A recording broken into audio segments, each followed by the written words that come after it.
Ladies and gentlemen, this is the state of the scene.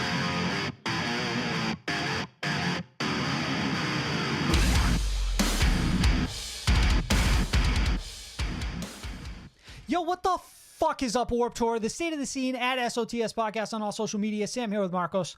Open up that pit, you fucking pussies. I came on a little hard there, Tom. I'm like so not used to this energy from you. Like I'm completely unready for this energy from you. I was trying to remember, like, obviously, what the fuck is up Warped Tour? Yeah. We thrown it back to the Warped Tour days. Yeah. And every band that I used to watch on Warped Tour had like two vocalists. And one would come on stage kind of cool. Like, yeah, what the fuck is up Warped Tour? And then like the screamer would walk on stage 2 seconds later, like, open that shit up. I want to see some fucking movement. Bounce. Those are the days. Those are the two vocalists. Those are the days. Before woke. We were all thinking it, all right? Woke came in. Yeah. And they got rid of our second vocalist, and the scene has never recovered. And it's been fucked ever since. So, if you're unfamiliar with the show, what we'll do here is start with a couple pre-intro topics, get a little warmed up. They're familiar with the show, Sam. Come on. Talk about what's been going on. This isn't their first rodeo. Talk about, you don't think this is anyone's first show, like, ever, period? You don't think one person fucking discovered the show this week? Write in. Or comment below. If you discovered the show this week, comment. I guess I'm not going to tell you what we're going to do this show. Disable comments. We're just not going to...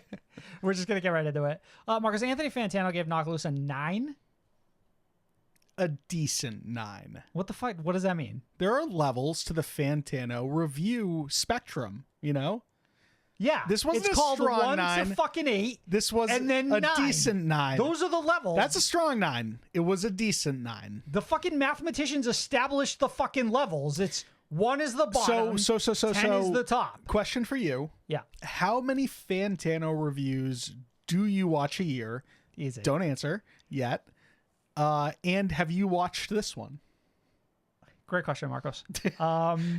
You got to answer both. Between 1 and 2, depending on A, if there seems to be a massive controversy around it, or if B, it's a band from the scene, thus I care, or am invested. So the Fantano reviews you have seen. Yeah. Take Me Back to Eden. Correct. What was the Dance Gavin Dance one he reviewed? It was Afterburner, I believe. No, it wasn't. It was not the War Afterburner. one. It was War. Right. I don't know if he's touched anything else. What's the guess on what he will touch next? Does he touch this Bad Omens OST? That's a phenomenon. Like, that's interesting. Do you think he might? He might. I don't expect him to. I feel like he might. It's a lot of material. Did he not? Am I insane, or do I feel like he had like a take on Van? Everyone had a take on Van. Okay, yeah, but not everyone is fucking Anthony Fantano. He gave it a decent 9. Nobody else. I don't care about anybody else. Did I watch this review? No. I went all the way to the very end and looked at the score and said, "That's interesting." Righto. And then I left the rest a mystery.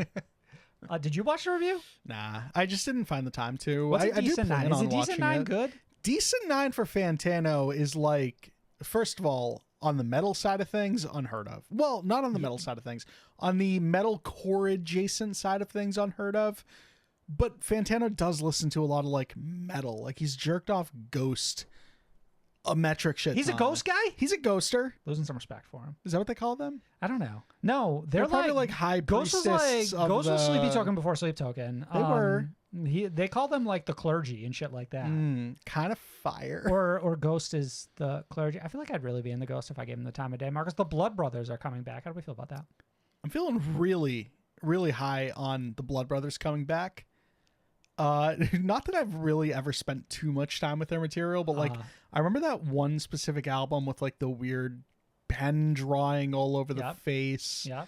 Set fire to the face on fire. Like that band was so the craziest line in a song of all time. Like can't even begin to comprehend. Like it would take fucking like students of the what do they call philosophers like decades to try to understand what Blood Brothers was trying to say in that song, bro. That like changed the chemistry of my DNA, right? Yeah, that sounds about right. It was like Blood Brothers for me is like the band where it's like if anybody were to challenge me to be like, oh, you're in the scene music, you fucking loser, you probably listen to. That's your Oh, you listen to. What do you trick up listen your to? sleeve. That's your fucking ace. Avenged Sevenfold. What do you listen to? Fallout Boy, you fucking dork. I'd be like, no. You ever heard of? I'm sorry. You might not know about this little band. You know what? They're actually pretty obscure. You probably wouldn't know them. The Blood Brothers, and I would flex. I would flex that on other kids in high school. Brothers. Did you ever see the Blood Brothers live? No, but that would have been a cool one to catch. Also, to clarify, coming back in what capacity? A tour. Do we know yet? A tour. It's just a tour? It's a tour. Do we think they're like back permanently? I don't know. It's always hard to say with these bands. You know what I mean? Like, what does that mean? Some bands, like, you ask them, like, and they'll be like, we never left. And it's like, okay. Remind me, not to bring up some sadder news, but Blood Brothers a victim of like a serious touring accident. I'm gonna be completely honest with you. I don't have any memory of this, unfortunately. I might be misremembering the band. I thought they had like a member or past member pass away, but It's crazy that I have no recollection of this. maybe I'm thinking of the wrong bands. You're not thinking of Bayside, right? No, definitely not Bayside. Who have like I know about the Bayside stuff. Yeah, okay. No, I'm not aware of that. But I will go and research. Dargo US are dropping their new album, Starfire, on June 5th. Marcus, this will be the 42nd album from the project since they debuted in like 2020. I don't understand how there is so much material in what is like seemingly a singular person. Like, it's insane to me. Bro, if there was a music releasing rehab, I'm putting Darko in the car and I'm driving him there. They'll have more material they than do not most bands rest. have in the last like 10 years. They don't rest. They've already passed my count. We've joked about it consistently, and this band has always one-upped us. We said, oh, they've announced a new EP. They already have an album in the works. They've got their next 3 lined up. Mm-hmm. There's no way they don't. The fact that Baby J is also like theoretically writing Chelsea Grin songs now too is crazy to me. True. Like, how can one person be so full of like so much creativity? Marcos, there's something interesting that's kind of happening in the scene right now. This is the last little tidbit I want to talk about before we got into the episode. We're playing our full album tour is now like officially a fucking thing. So this week we got announcements from Atreyu, who we're going to be playing The Curse in full later this year, though I think that's like a one-off show, like in California. Because they're missing like kind of a key component. Well, correct? they're also playing it in full at When We Were Young Fest. But yes, True. you might feel as if performing that album in particular without your old frontman is bizarre. Also because you didn't like really replace them with somebody else similar. Is interesting. Lorna Shore is playing Pain Remains in its entirety on tour later this year. Miss May I is playing Apologies for the Week on tour later this year. And Scary Kids are playing their self-titled album in full on a handful of shows later this year. So you are telling me right now you have noticed a pattern. I've had a couple thoughts. Okay. Here's my first thought. Does every band under the sun recently announcing one of these cheapen what once seemed like an incredible experience in When We Were Young Fest? Because now it's like, oh, hey, I gotta go see Under Oath playing They're Only Chasing Safety in full at When We Were Young Fest, or literally in my hometown. It would be different if When We Were Young hadn't already sold out immediately.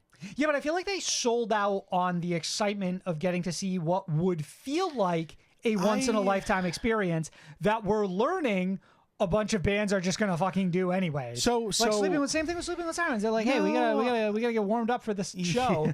We're gonna play this for all of you wherever you want to see it. That's a little maybe closer. Like I'd re-examine like whatever contract was signed there. That's a little close for comfort, but the idea of playing an album in full has obviously been done a bunch. No, I know it's been done, but like it's but what I'm saying like... is the bands that are participating in this, like Alisana, have already played The Emptiness in full on like 2 different tours at least. Okay. So examples like that, to me, like Escape the Fate, I think are playing This War Is Ours. They played that in full with Bless the Fall playing Witness in full. Like that was like one of the last, hoorahs before COVID, shut down. So then why were we all so excited for When We Were Young Fest? If like we're gonna get 25 tours this year where you can see why all of these out, why? Because there were no women on the show.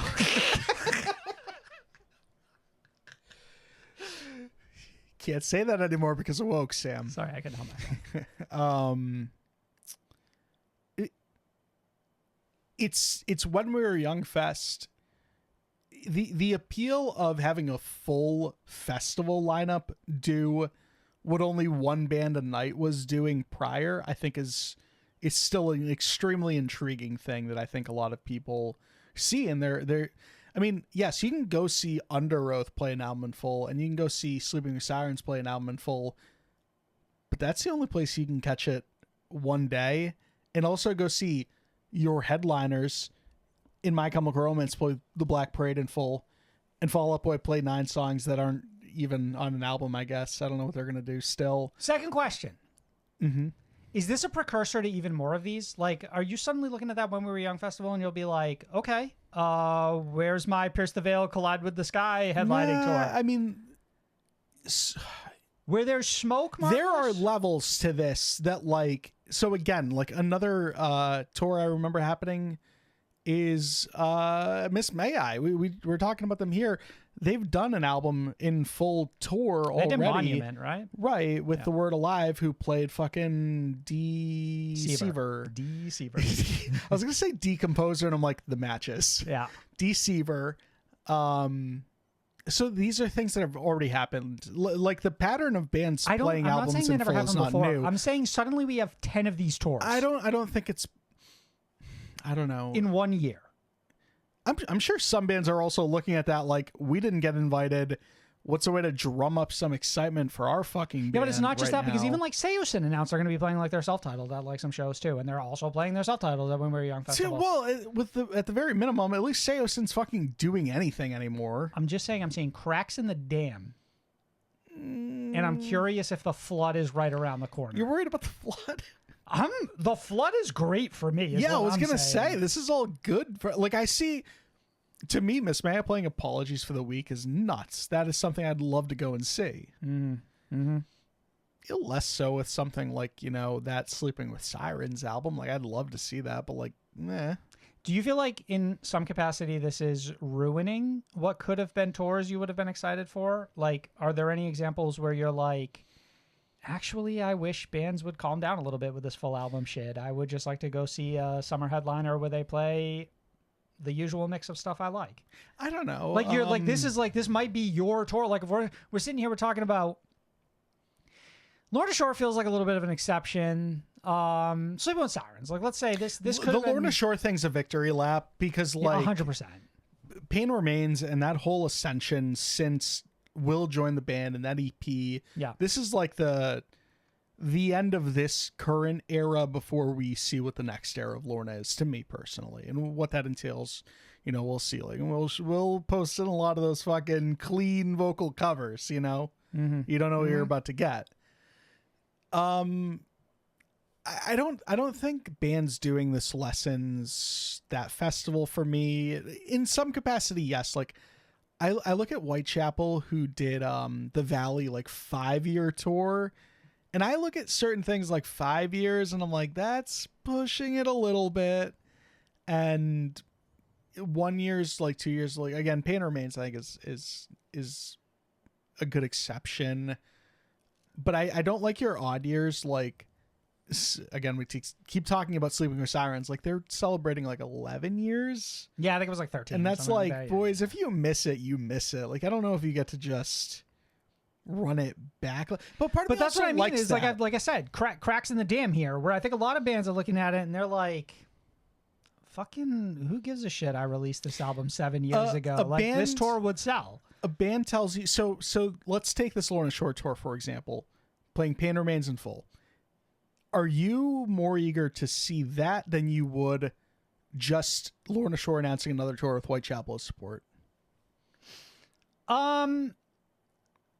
Sleeping with Sirens going on tour with Holding Absence, playing that album, or just a collection of songs? What is, like, for me, it's not losing its appeal yet, because I still love to go see an album get performed in full. I think that's, honestly, it feels like we had been depraved of it for such a long period of time that it is it is going to take a while for me personally until that loses its luster.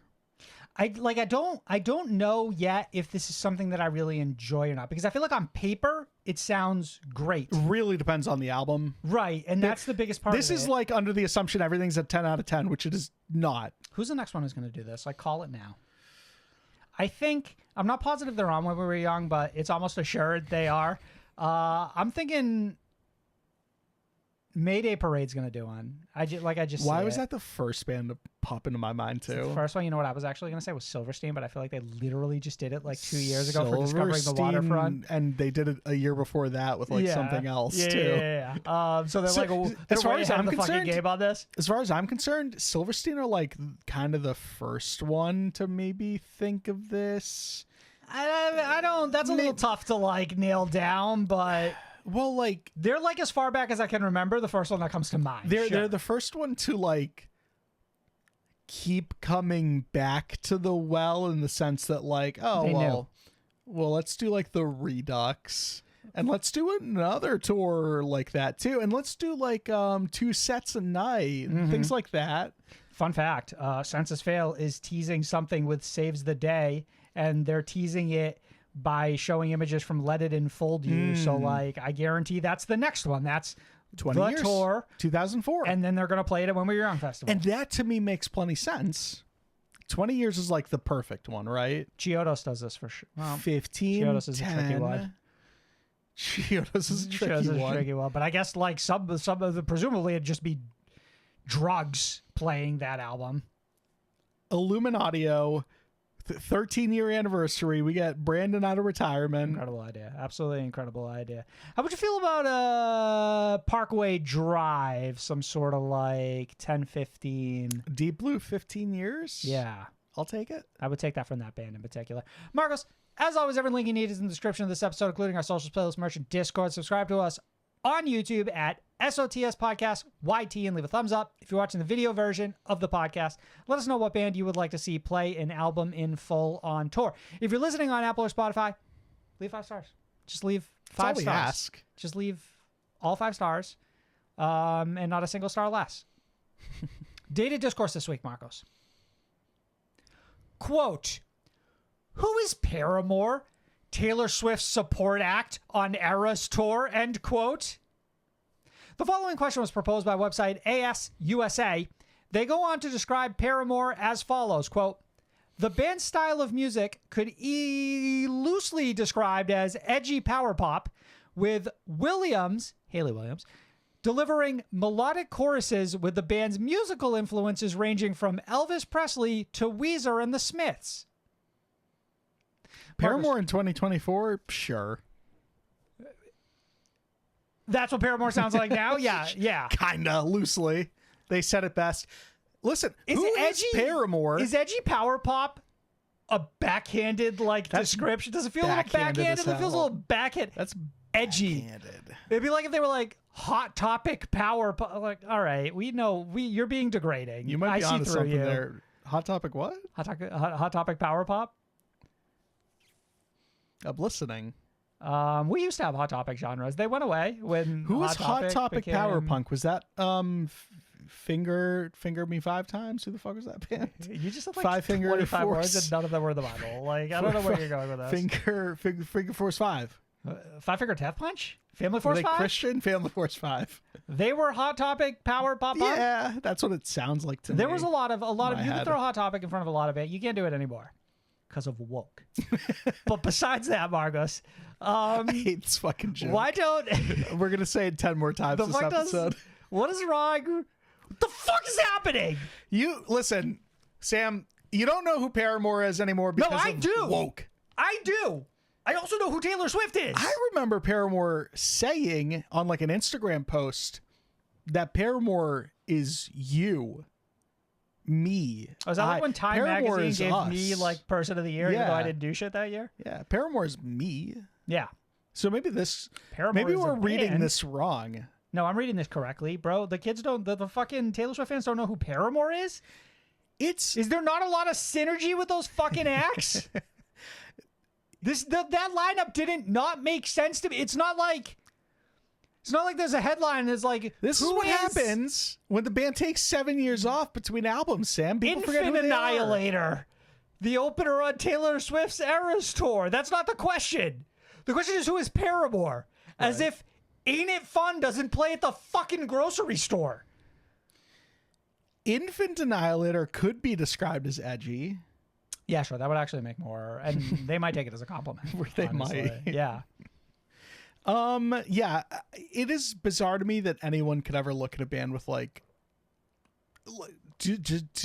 are these songs not like Paramore's got at least like 2 1-billies or no? Yeah. Still Into You and Ain't It Fun went triple platinum, fucking huge, massive gold records. Are they being called edgy because they played Decode? All right. So to branch off a little bit on this topic, Paramore been dusting off The heat. hits. And it's been insane because you pan to the crowd and they could give a fuck, which is wild to me. If I got, Crazy. you don't understand. You don't understand. You don't understand. I would kill a family member to get to see Decode or Misery Business live. I thought we weren't playing Misery Business live. They literally played it today. I thought they Per did. Taylor Swift's request. I thought you couldn't play Misery Business live anymore because of woke. All right, let's play this out. You're Paramore in this scenario. I'm Taylor Paramore. Swift. I just knocked on the door to the green room.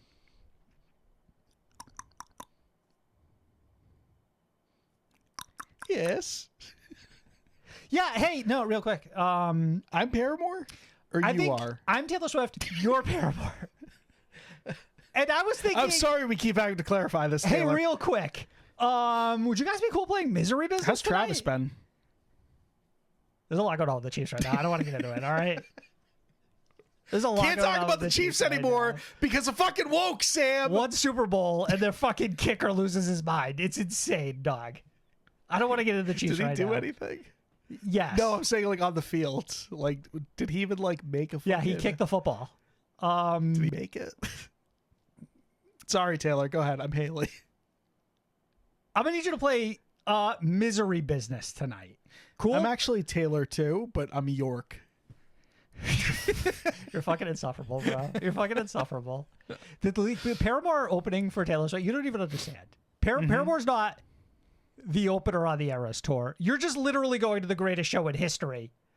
Like, Paramore's your opener. That's like, Right. What are you even talking about? Like, you're literally just getting to watch 2 incredible acts back to back. I'm looking It's insane. forward. I'm looking forward to Also, everyone talking shit about the new Swift I'm album. looking forward to out of like your fucking some mind. It's 44-year-old on Facebook being like, "Who is Pierce the Veil?"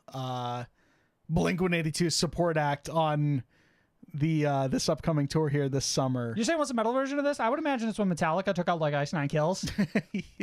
And there's got to be two like Edgy. 57-year-old guys being like, who Right. the fuck? But like Ice Nine Kills doesn't have multi-platinum hits Yet. Marcos, if you want to support the show, consider becoming a patron for exclusive content, the ability to submit questions, and producer credits on all of our video content. Also, in the month of May, we are trying to achieve 50 new patrons. Last week on SOTS, I forgot to shout them out the week prior on SOTS.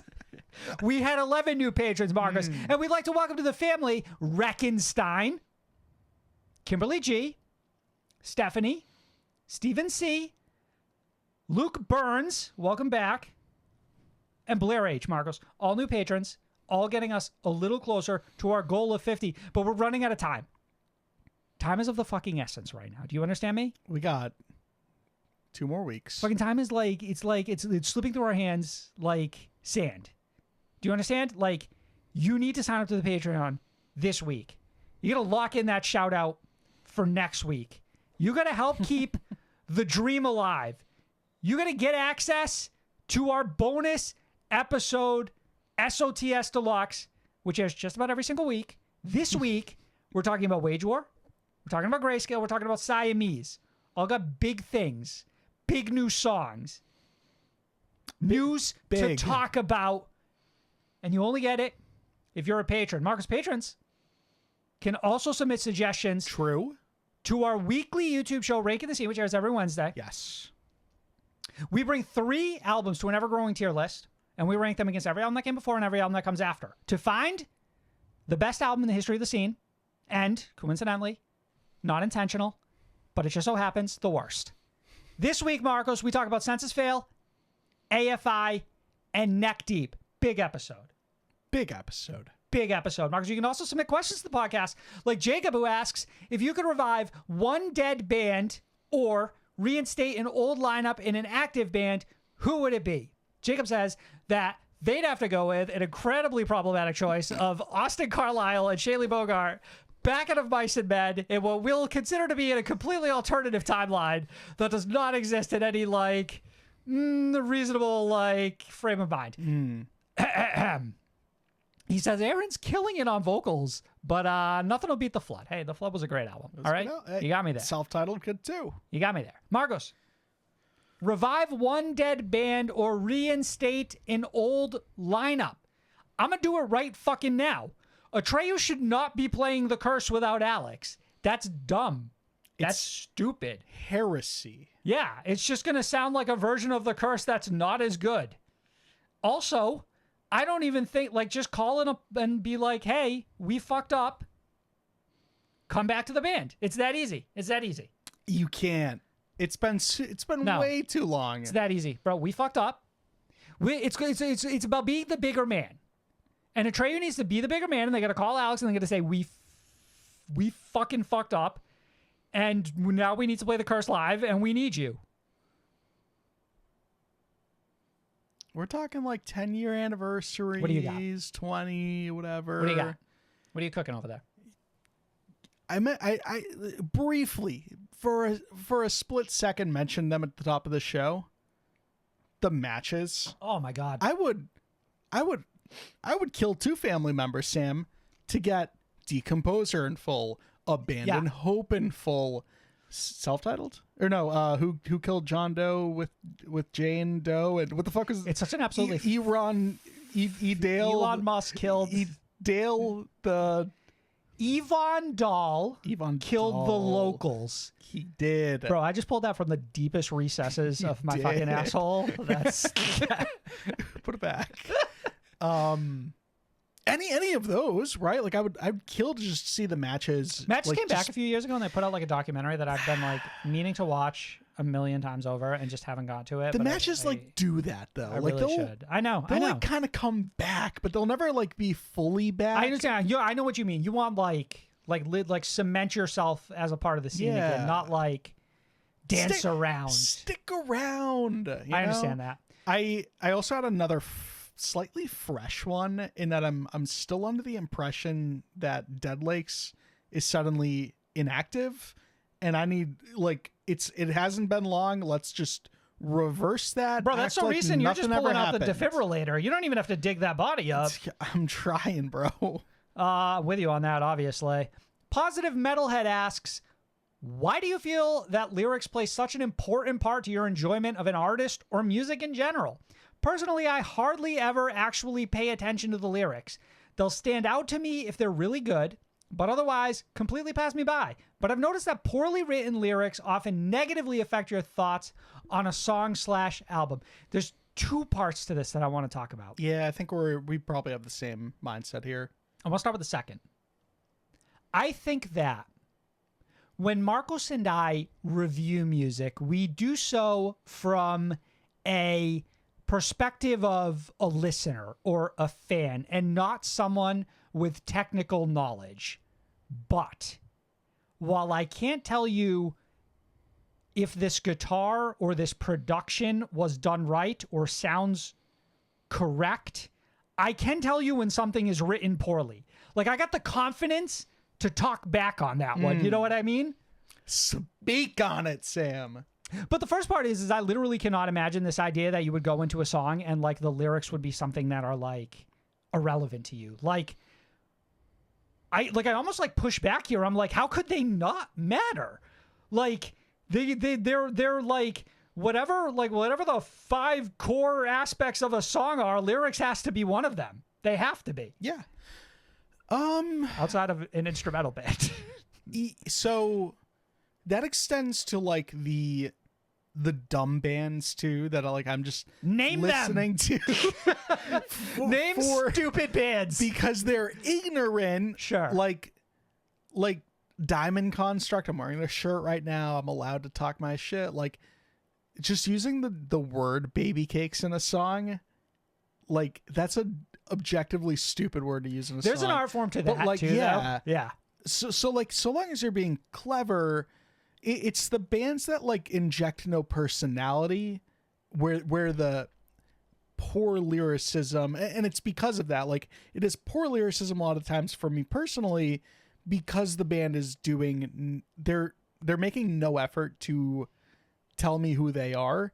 So of course I'm looking at what I can under sort of like a magnifying glass, because how else can I gain anything from this, you know?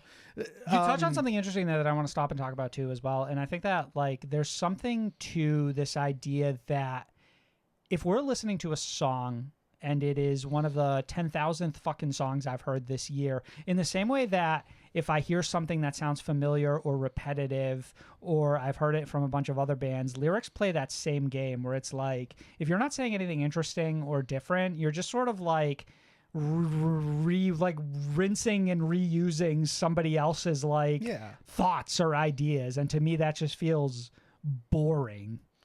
Extremely boring. It's also why bands like Heart Attack Man, for example, stick out to me. Like you think of like the Clown School song, like I immediately know the type of band that Heart Attack Man are. They're silly little guys. Think about the Clown School song. Right. Like such a funny thing to say. But like Heart Attack Man are a band that sticks out because there is so much personality. Yeah. Weigh that against a pop punk band that just talks about. What are they talking about? They're talking about their hometown, my boy. Friendship. Talking about friendship. Talking about love lost, love gained. I know what that sort of stuff is. But it's like, I need a spin on it. You're so right about personality. Right. You know who I think about when it comes to personality and lyrics? This is gonna come out of left field. I think that Taylor Swift puts so much of her personality in lyrics, and it's so funny to me because I'll see people absolutely roast her for some of the things she writes, but that's what I appreciate most about her is this the person good that's or bad headlining over Paramore right now? Yeah. Who is Taylor Swift? Paramore's follow-up on the Eras tour. Because there's something about me that there's such broad swings that it's like I almost appreciate a bad lyric if it comes from like the right place. Like if there's like a weird, like if there's like an effort to it, it's like if I know that's you and sometimes it works and sometimes it doesn't. There is a certain amount of like refining the lyric. You ate 7 bars of chocolate and we talked about how Charlie Puth should be a bigger You don't artist. understand, but like, that's just it. There's something about getting it wrong there, but doing something very similar and getting it right in another song that works so well. It's like you need the hits with the misses. I would rather an interesting failure than a bland, like, run-of-the-mill line. Honestly, it's memorable every time even though it's something bad. Like this comes up. Bad Flower is always the first band to come to mind. Such a good example. Yeah, just they'll crash and burn on a song and it'll be spectacular, and then they'll have another track like 30 that's just an poetic masterpiece. Yeah.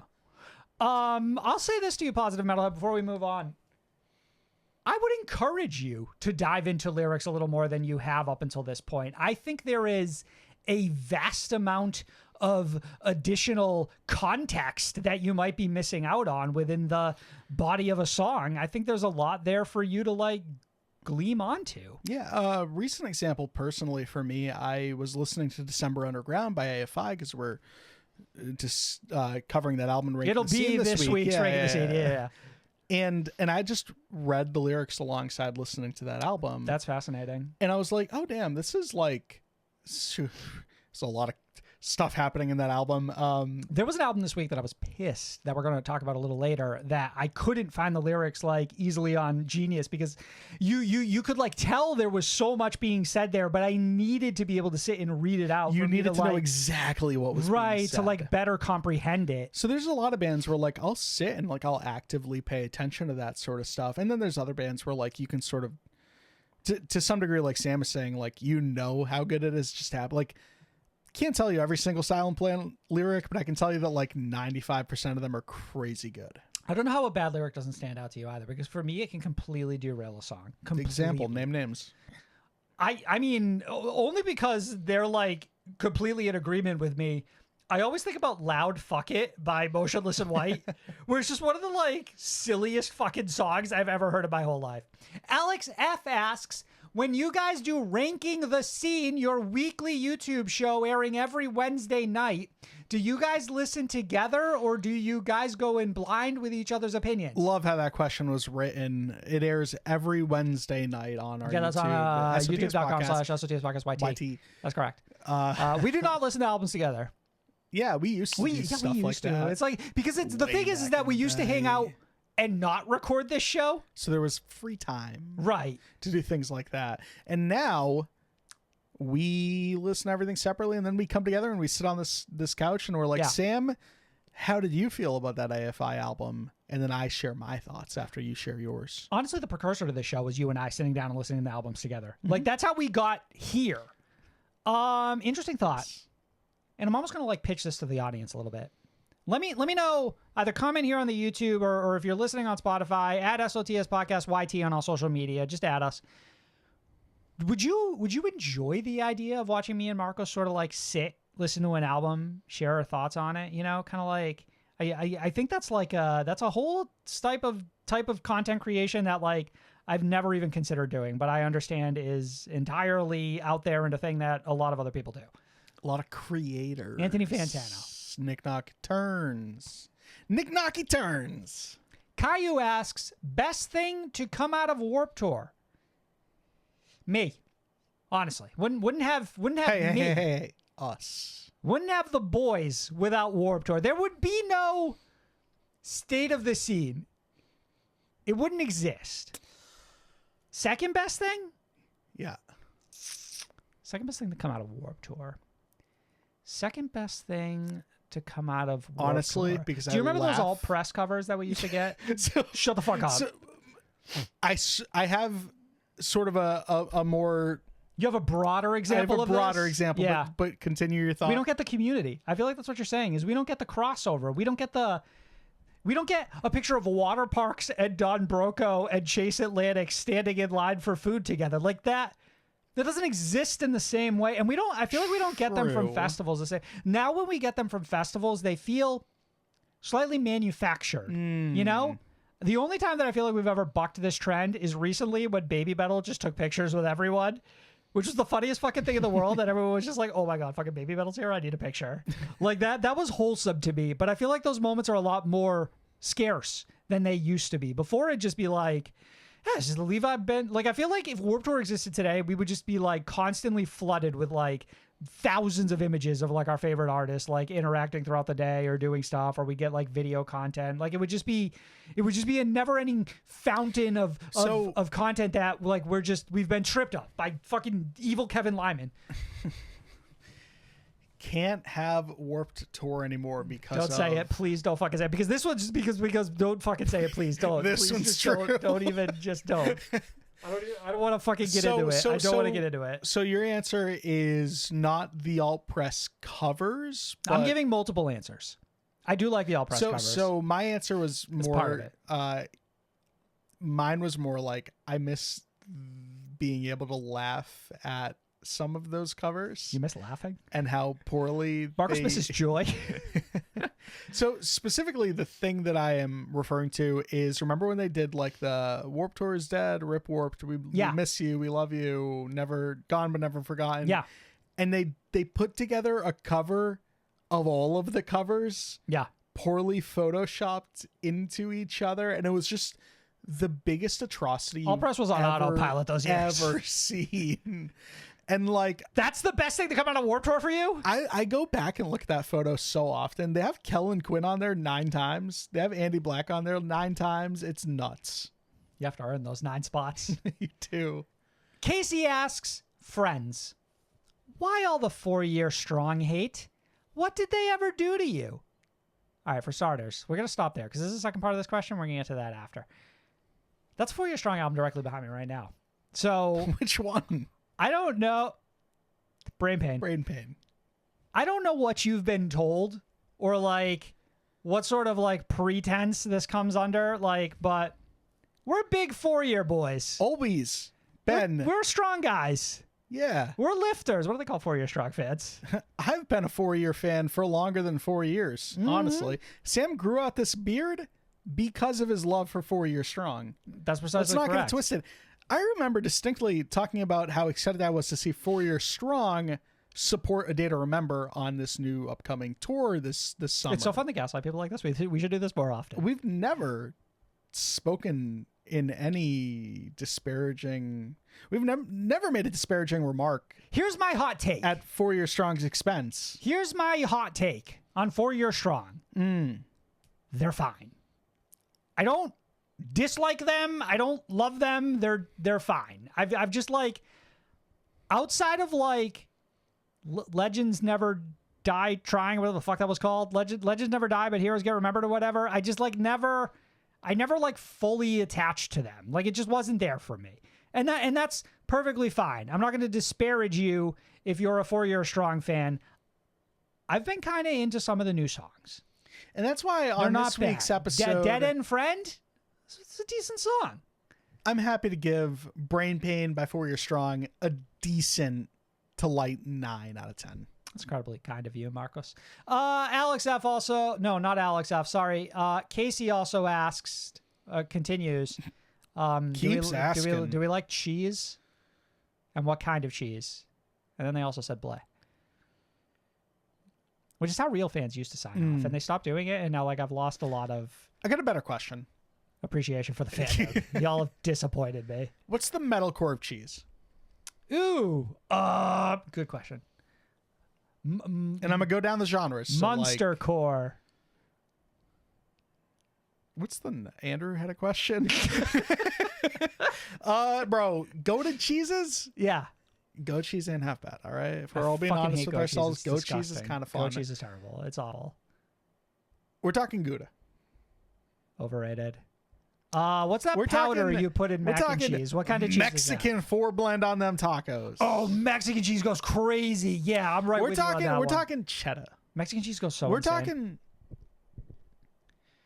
God cooked so hard What's when he the invented worst Mexican cheese. cheese? It's like, what, worst It's cheese? blue cheese. Cottage. Fucking disgusting. It's blue cheese. No, blue cheese isn't bad. Keep that shit off my wings. It's 100% cottage. You're being ridiculous right now. I've never had cottage. Because why would you? Because it's disgusting. Because why would you? Andrew W. asks, what's the biggest nerd franchise either of you are into and why? This is a good question. Because I feel like I'm into all of them, unfortunately. It's not Star Wars. It's not Star Trek. Are those like, is that the first thing that came to mind for you, really? Star Wars, biggest nerd franchise? those- That's probably not yes. far off. Yeah. Do you remember the what was it, like the second in this new trilogy, like when that trailer dropped for The the second Last movie? Jedi? Yes, I Yeah. remember The Last Jedi. The fucking dude who like cried on camera the moment that one of the fucking Fortunately, I don't the remember TIE this. fighters showed up on camera. or some shit. Fortunately, I do not remember this. Fortunately. He like, bro, he was like jaw on the floor, tears out of his eyes. Yeah. And granted, you know, sure, like Enter Shikari drops a new song, that's me, right? Whatever. Miss May I announces a tour like this, that's crying. me. You're not crying though. I'm tears of joy. Tears of joy.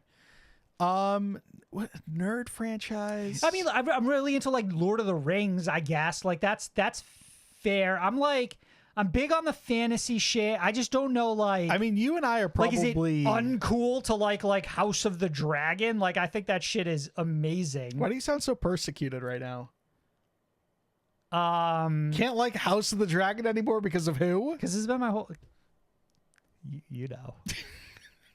Because it's been my whole life. My whole life is just I've been persecuted for my nerd fandoms my whole life. I don't know. Like, I feel like, Y'all are lucky I turned out normal and not like some fucking insane incel or some shit. yeah, that's right. So lucky. Biggest nerd. I mean, you and I are like probably way more into the MCU than we should ever have been.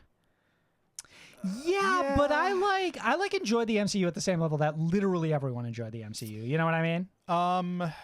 Like I feel like I'm not going out and reading like all the comics after the MCU. Actually, I mean, like, to be honest, I'm like, surface level there. I probably like Yu-Gi-Oh like a little too much. That's not a bad one. It's not a bad one. That's nerdy. I'm trying. Like I've got so much nerd shit around my room. I feel like this should have been so easy. We've dodged some crazy nerd shit though. Like, bro, had you ever gotten like real deep into something like Pokemon Go? I think I would have had to break ties. I actually never played. Is that funny? I did play. I actually spent money on like Pokeballs, and I was like, I got to delete this game. You're literally a bigger nerd. It was than hard me. to catch. This is just that we just needed to establish who the bigger nerd was, and it's obviously you, and I'm glad I lost. We checked out some albums this week. The Breakdown. All Your Embrace by One Step Closer.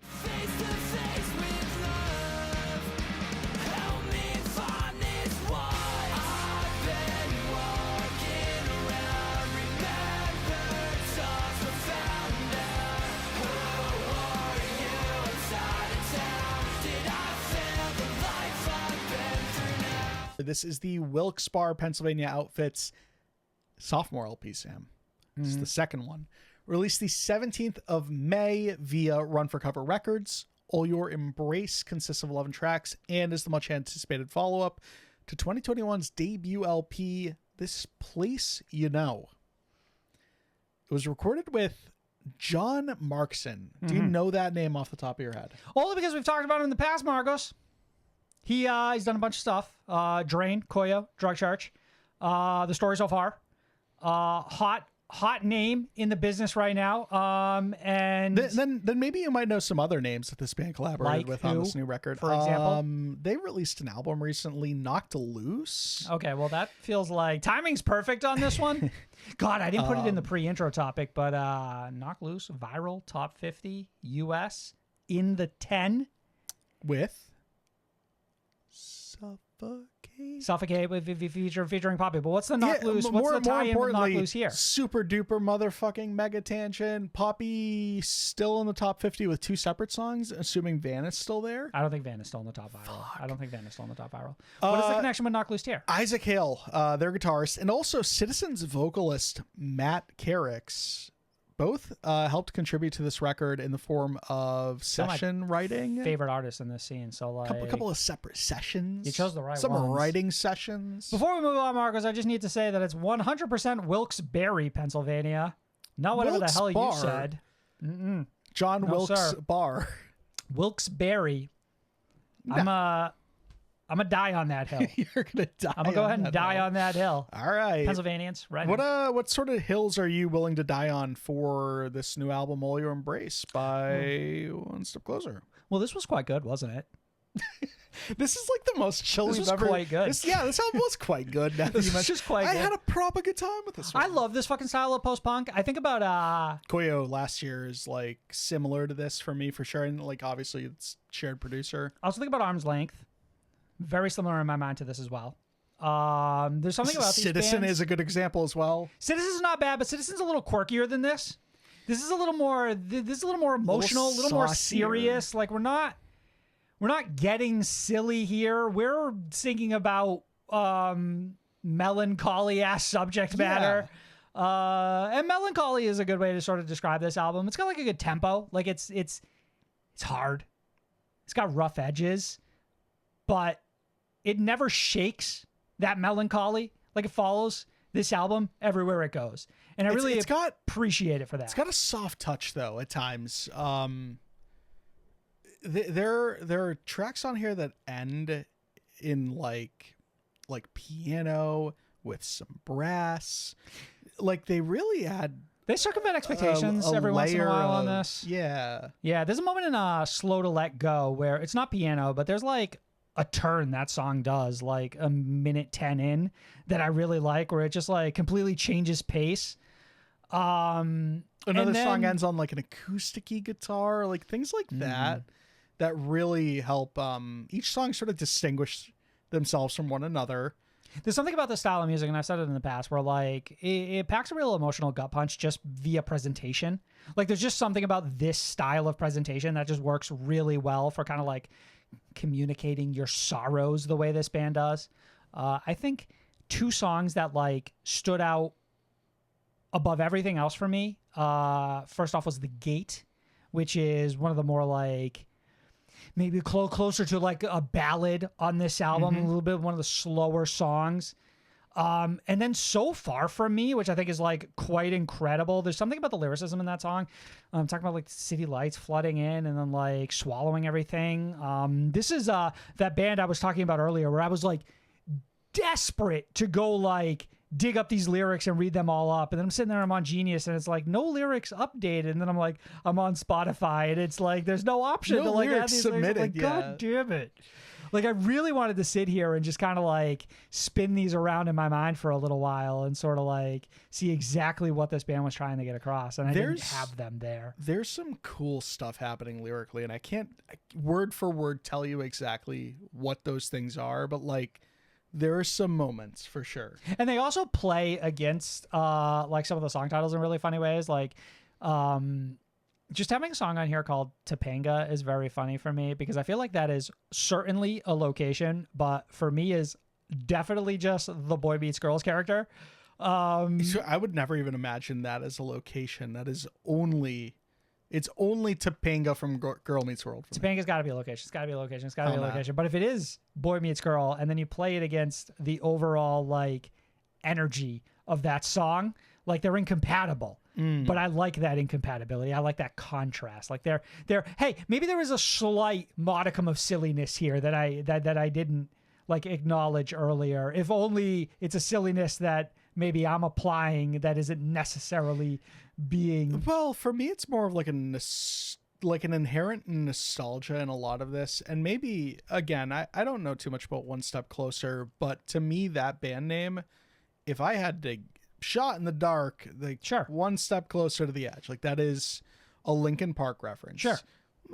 Late 90s, early 2000s, Boy Meets World, late 90s, Topanga, you know, like even the style of music sometimes is like, you know, a lot of it feels like a little older, and I think it's playing into some nostalgia in a really interesting way that I appreciate and enjoy. I remember the video for Leap Years was them like playing in a room, and I want to say there were like band posters on the wall and stuff like Looks that. like your childhood bedroom, right? Mm-hmm.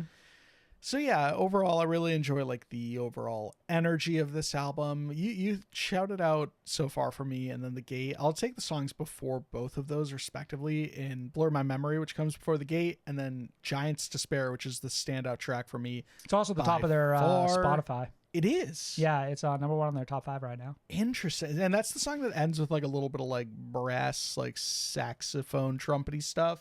Mm-hmm.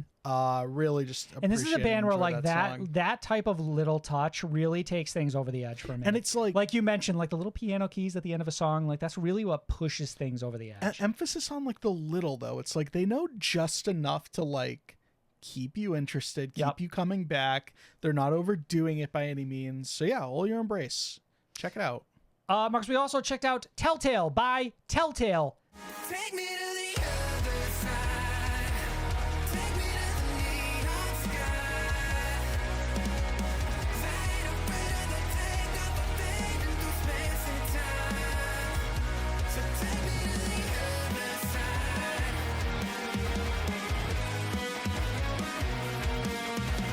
This is the Richmond, Virginia outfit's debut studio album, released the 17th of May via Rude Records. Telltale consists of 10 tracks and is the much anticipated follow-up to a string of EPs over their career, most recently 2022's Lie Your Way Out, self-described grunge pop band. Grunge pop.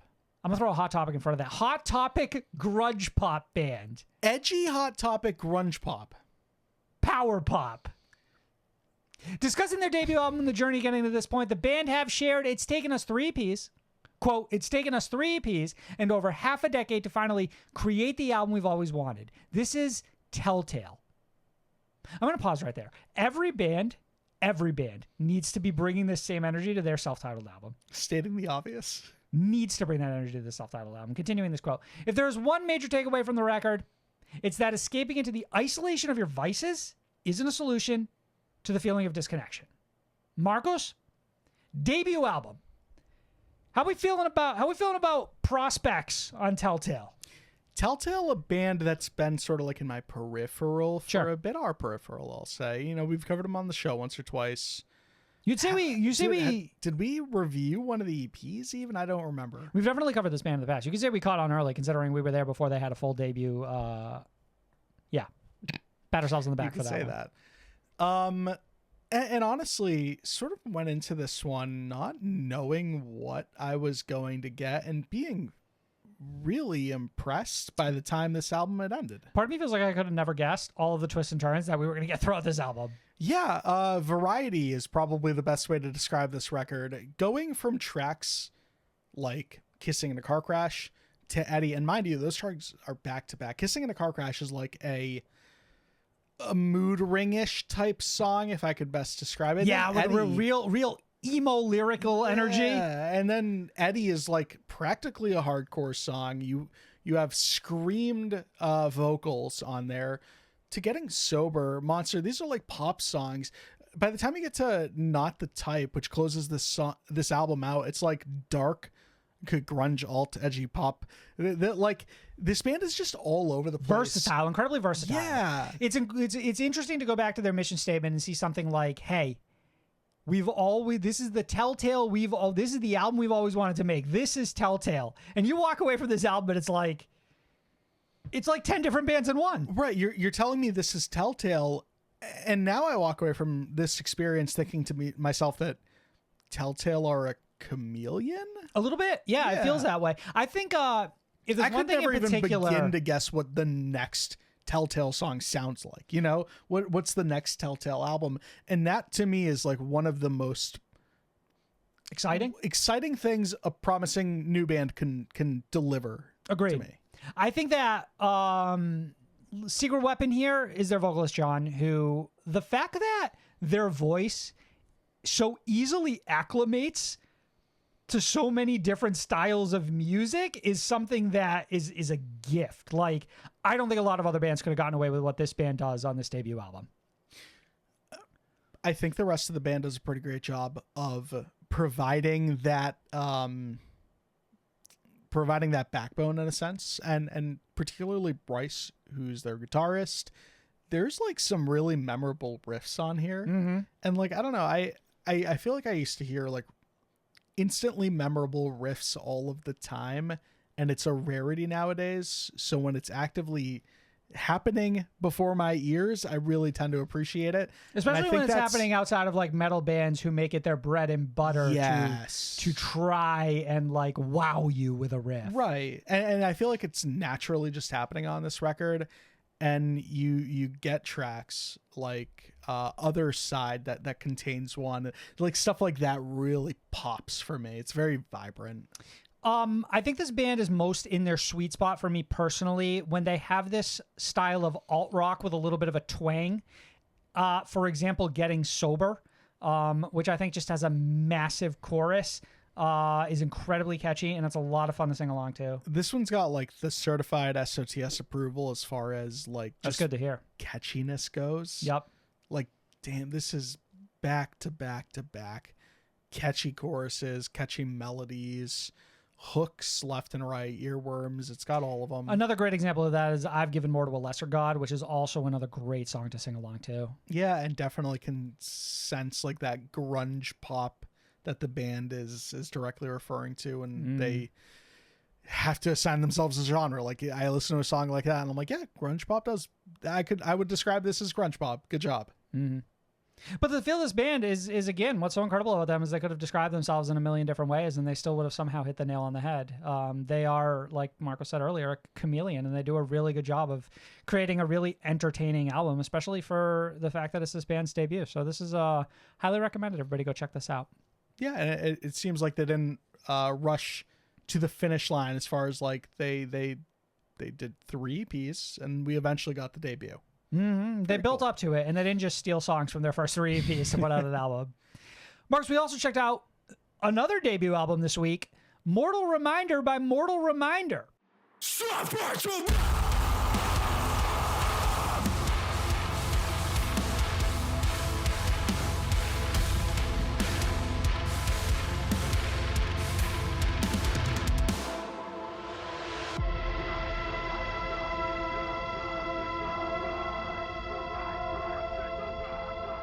This is the Rochester, New York outfit's debut studio album released independently on the 17th of May.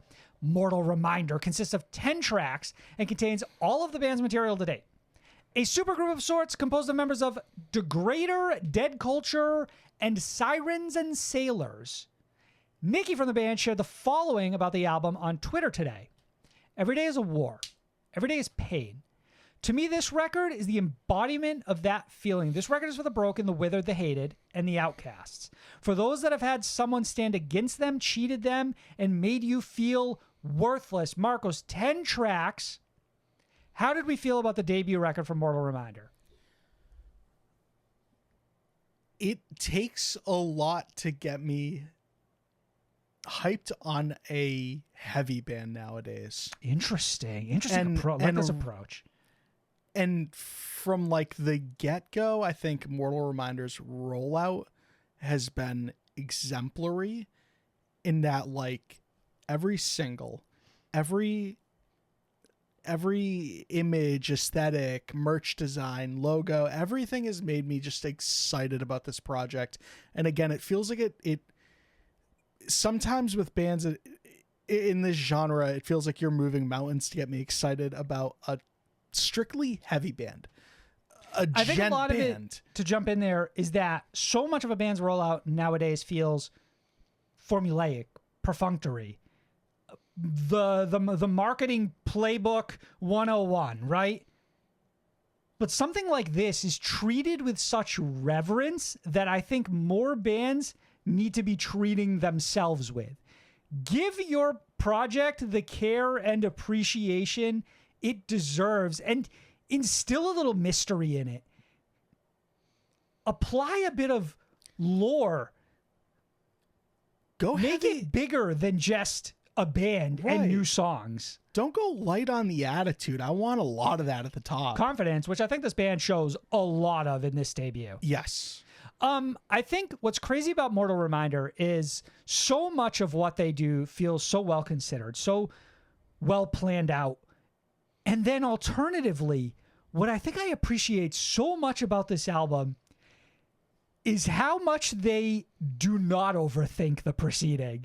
Is that they scale it back and deliver something that, while I think is technically impressive, is not technically impressive in a sense that it feels overwrought with second guessing and far-flung creativity that's meant to impress someone who's listened to 1,000 versions of an album before. I feel like they just really honed in on what makes this style of djent metalcore fun.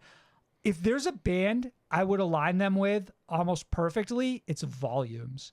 Volumes 100%. gets this shit as well. It's supposed to be bouncy and choppy and in your face and have like a certain like attitude, right? And Mortal Reminder completely captures that in this record With flying colors. And it's immediately. It's with The Gravest Sin. And it's at the end too. It's with a track like Last Whisper. And in between all of that too, it's non-stop punch after punch after punch. And the beauty of it is it never gets tiring. No, it's really not. Like, listening to this record feels like laying your head against like the amp as the band's performing. It really is meant to just dull your senses for the whole like 30 minutes, and it works. Like, it never gets old. This is going to be everybody's go-to gym album this year. It feels a lot like it. Yeah, hey. You're working out- with respect to Knocked Loose. With respect. No. No? With disrespect. Stand aside, Knocked Loose, all right? Careful. Stand aside. Careful. Make room. Make room for Okay, that'll allow. for a band like Mortal Reminder, because holy fucking shit, this is just nonstop. I had a great time with it. I appreciate so much of what this band is and what they mean and all that, and Small touch I really enjoy. The name checking yourself. constantly. Another Knocked Loose thing, but like Mortal Reminder, Stand aside. they fucking lock in. Yeah. I also love having Taylor Barber of Left to Suffer on this album, and then saying, hey, you're not going to be on the track Suffer to Love, and you're not going to be on the track Love to Suffer. Sure. We've got 2 on the nose. something else in mind for you. 2 on the nose. Something else in store. And really, one of the standout things on this album, just in general, is that low file feature on Stand Aside. Easily, for me, this band's song right now. Interesting. You know what mine Mortal is? Reminder has 10 tracks. My favorite, the one I would recommend to everyone at the drop of a hat, it's Stand Aside featuring low file. This is great because mine's different. I would say 100% Glass Heart. Which I think in particular, there's something about the lyrics in there that just cut so fucking deep for me.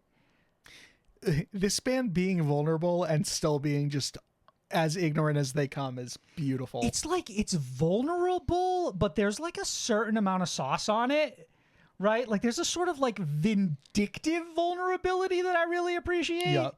Yeah, this is a blast. Like Marco says, listen to it at the gym, let it sink in, let it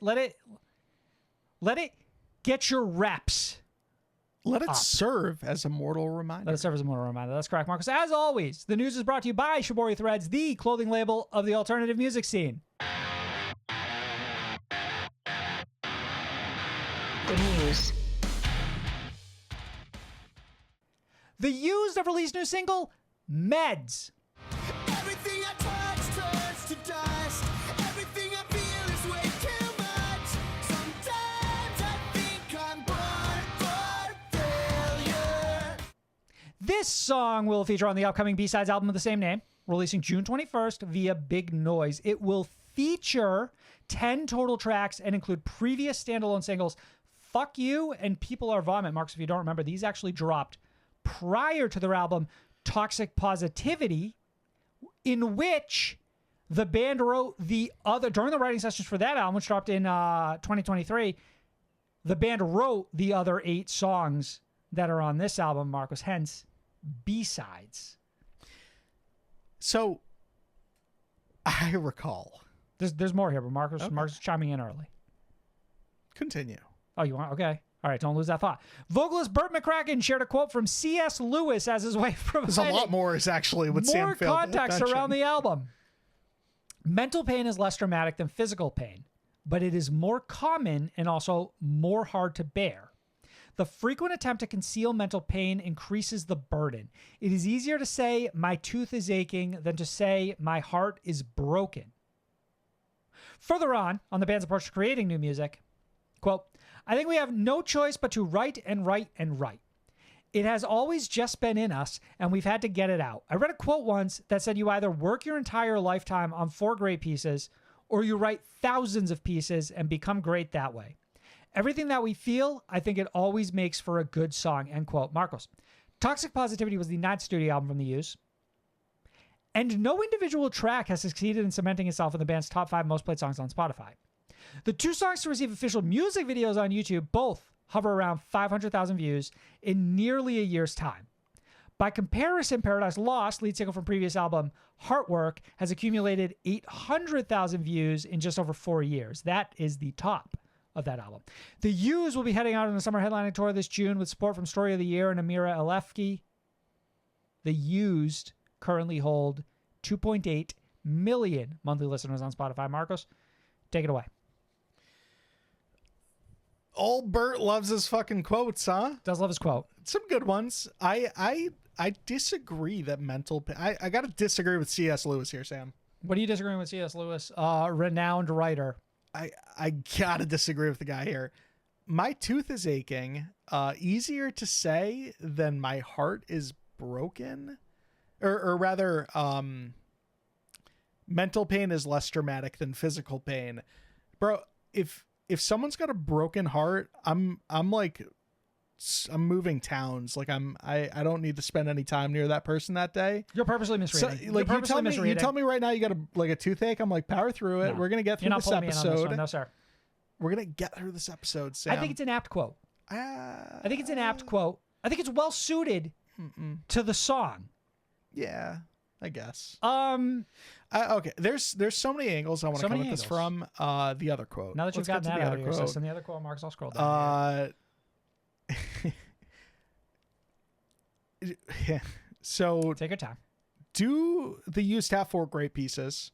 Easily. Right. And they're not happy.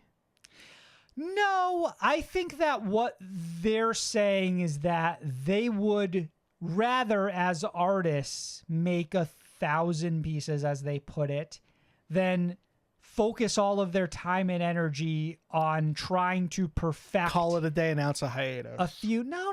You're not looking at this in the right way. You're not looking at this in the right way. You're not looking at No, this I'm not saying that's what the band should do. I'm saying, like, this band is. I think they're just talking about the creative output, is that they would rather throw a million things at the wall and then in hopes that they find the brilliance in one of them than try to just sit there and perfect one. That's why we got a B-sides album with Heartwork. That's why we're getting a B-sides album with this. That's why we got another B-sides album from this band. What this band is essentially saying is that, hey, they find that what works for them is writing as much as possible and putting out as much music as they can. And they're hoping that within that, the gems like glisten and then people find them, right? I mean, if it's an argument of like just putting out anything and everything for quantity's sake, this band has accomplished that. They're doing a great job at it. You're saying you don't like it because this isn't how you want. Well, I mean, I'm not trying to come at it too like negative, like right, too inflammatory an angle. Sure. In the sense that like I get the idea. Like, you try a bunch of different things, you're gonna get some good tracks out of that. But we're talking at like the expense of subjecting our fans to tracks like "Fuck You." I mean, subjecting is a strong word. Subjecting That's is inflammatory, actually. Well, now I'm intentionally trying to be inflammatory, okay. And I think that I'm actually pulling punches just a little bit when I tell you that like I will not pull that punch. Actually, that is this band's worst song, and then you tell me that yes, so Heartwork, a really good album. And then a bunch of B-sides. And then a really bad album in Toxic Positivity. And a bunch of B-sides. Hone it the fuck in. If we're talking about, like, just put your best foot forward in some capacity, too, though, where I still want to get a good album from the Used. You have been very vocal in your hate for The Valley. Yeah, what I'm trying to say is... We've been vocal for our distaste of Toxic Positivity. My pushback on you was just making sure that I clarified the Used stance, but I too agree with you. I would prefer the artist that meticulously chips away at their material to fine tune and present to me the best version imaginable, because I think this glut of new music from the Used has just left me with an embarrassment of music that I have no interest in listening to, which is unfortunate. And on that topic, and alternatively, we could have gotten something a little better. But that being said, like, the hit and miss of it all is like, I think Heartwork and subsequently its B-sides album does have a lot of good material in it. So it's like, it's a little bit of give and take. Now, is Heartwork as good as, for example, their debut or In Love and Death or Lies for the Liars? Absolutely not. Or even the B-side that followed Lies for the Liars. Right. So I think that the Used approach maybe opens them up. It certainly opens them up to more failure, right? Like, I think this approach is it's this style of approach. It's on paper, like, you're going to have misses because that's like fundamentally how you're coming at this. But like, exactly. I just think, I think you're right. I probably would have been happier if I just got like 2 albums from this band, right? and maybe I didn't have a million B-sides. But then that being said, I wouldn't have the B-sides album that I got from the Shallow Believer. Like maybe I would have never gotten that. And I think that's an incredible like compilation of songs that like may have never seen the light of day that I think are actually quite good. How differently do you look at the Used today? Versus Maybe when? factoring in some of this knowledge on how they approach writing their music in 2024 versus even like 2020 when Heartwork had just dropped and suddenly the idea was that this band is fucking kind of goated with the sauce again. You're colored by the material, right? It's like this approach is great when I get 20 songs and I actually am quite fond of quite a few of them. And then it actually really stinks when I just got an album of 10 songs that I have zero interest in revisiting. And now I'm getting the B-sides of that album does not sound promising. The most perplexing aspect of this is how good Meds, the song that we're actually discussing here, is. Right. It is burying the significantly lead. better than like People Are Vomit and Fuck You, and it's even better than all of Toxic Positivity. So somehow the best song this band wrote was shelved for the B-sides album. Yeah, certainly buried the lead here, and that's what makes this conversation so complicated. That's what makes me want to make it such a complicated conversation, in the sense of like I take this track, an okay track, over everything off of Toxic Positivity, every single one of those songs. I do not think that in the year since that record has dropped, just over a year, I never went and revisited it. I will not. I have no plans to. And immediately you release a B-side that was written around the same time, more likely than And not. it runs circles. Right. But also it's sandwiched in between two of this band's worst tracks this album cycle. So like, man, I get the idea of wanting to try everything. That's how you end up with songs like Diving Bell, which isn't a traditional The Used song, but it's like a top 5 Used song from me, period. Yeah. Off of Heartwork. But like, sometimes I think that reeling it in really is what I'd prefer some of these bands do. Like it's the same argument, and granted it's a much different scale. Like I remember Green Day dropped those, like the triple album, Uno, Dos, Tres, yeah. and a lot of people are just like, well, like it's fine I guess, but like you guys are just spread so thin that like so much of it is bad. Right, could you have made one great album as opposed to 3 mediocre albums? And if we're gonna highlight the Used sitting at like whatever million monthly streams or right, but it's arbitrary in the sense 8. that like okay, so 500K views. So that's another aspect of this conversation I kind of wanted to talk to you, right?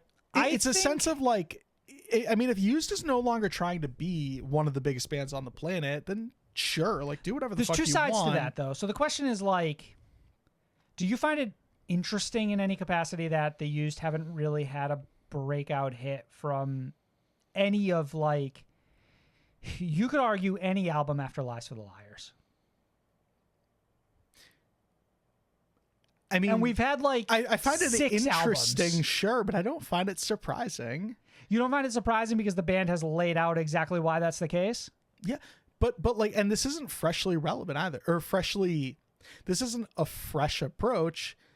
The Valley and I didn't hate that album. It's certainly not as much as you did, but it's like an hour and fucking 25 minutes of nonsense for the most part. Like you shave 40 minutes off of that, and it's probably a much better experience. My other question here, or the other side of this, is do you think, because I feel like this is kind of where you were going, is it even necessary for this band to put out material that can be held in the same esteem as their earlier material? Or did this band do such an incredible job of cementing their legacy so early on that their career is made? I mean, I guess they have.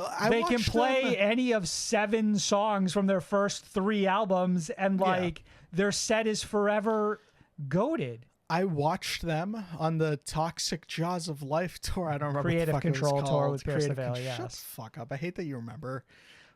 You hate that I what? Know things I about hate the that you have scene a we fucking cover on a brain, weekly bro. basis? We're a Sorry. year removed. Let the tour die. Like I watched them perform to essentially an arena when I visited that when I went to that date Yeah. on that bill. And like, I mean, as much as Pierce the Veil was certainly a draw, like there were a lot of people screaming those 6, 7 legacy used songs back at this band while they Right. performed every night. Sometimes when you write songs like Taste of Ink and Blue and Yellow and Take Me Away, you've actually Are already peaked so incredibly early. And we're not talking you just wrote good songs. You wrote classics. who are the Used? Weezer's little brother. How dare you? How That's the same band essentially. They're just doing whatever the fuck they want. so my question is that does that anger you? Would you rather this band were more of like It angers me. their shadow, My Chemical their shadow side, My Chemical Romance? Well, that's what I was going to They bring put up, out right? one song in 15 years? Well, like, which that's is what bothers better me. for you? If My Chemical Romance are only going to give us one song every decade, like if that's just the reality, the timeline that we live in, fuck you, My Chem. First of all, if that's going to be the case, and it's the Used, and they look at that and they're like, let's not seize an opportunity. It bothers me because I think there's so much room for this scene to continue to grow.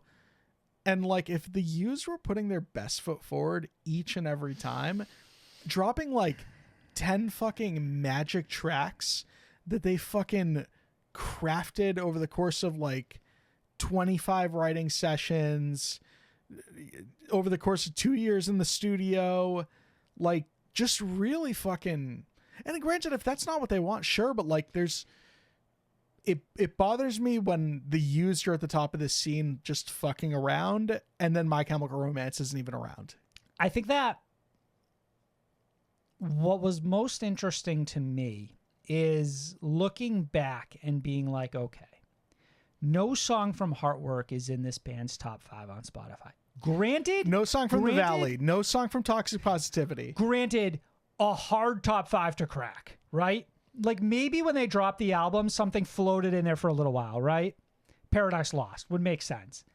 But then going to YouTube and being like, okay, well, I have these numbers here like locked in, and I feel like the views on a music video are often quite telling of whether that song really broke through in any way. And this certainly did not. The biggest song from this album couldn't even crack 1 million in 4 years from the Used. Gun to my head, could not name 3 songs off of Oh, you forgot they had a Toxic song with like Positivity. Caleb Shomo?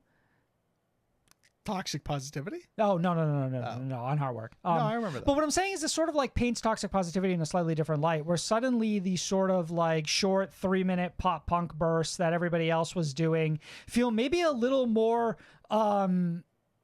pointed and intentional because of the performance of the album prior to this. Maybe because of the performance of the albums prior to that. You know what I mean? Like maybe the Used did drop Toxic Positivity strictly with getting a hit out there in mind, and it just never came to fruition.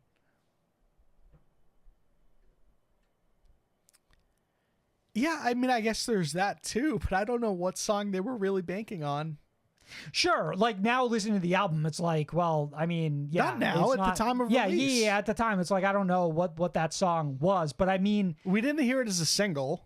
at the very Especially least, when what you're I mean to releasing say is fucking the B-sides as singles that don't make the album, that release a year after. Why the fuck was fucking The People's Vomit out for like a year and a half at this point? fair point, but the style speaks to the intention, is what I mean, right? Like you can go and you can look at exactly what they did. You can look at the pop punk of it all and the short 3-minute songs and what was popular at the time where they were recording that album, and you can see where the Used was going with it, right? It just didn't pay off in that way. But now, like, I feel like the Used has tried 7 different ways of sort of like nailing a hit, and it just doesn't seem to be there. Bro, it's because they stopped fucking collaborating with Alex Party on the art. Interesting. You're right. Actually, we can tie this to one very Right. specific thing. Is it just that? Hey, it's something, right? I feel like Alex Party does do some kind of the like stuff for them now, or am I crazy? Because I mean, it's hard to say because this band does a lot of like older We've designs. done like the heart stuff again, and I Yeah. would guess that we've tapped that artist. I do like the art for times. Meds, by the way, which is like a skull made of like pills. It's It goes kind of hard. fine. It goes hard. Static Dress have dropped new single Crying.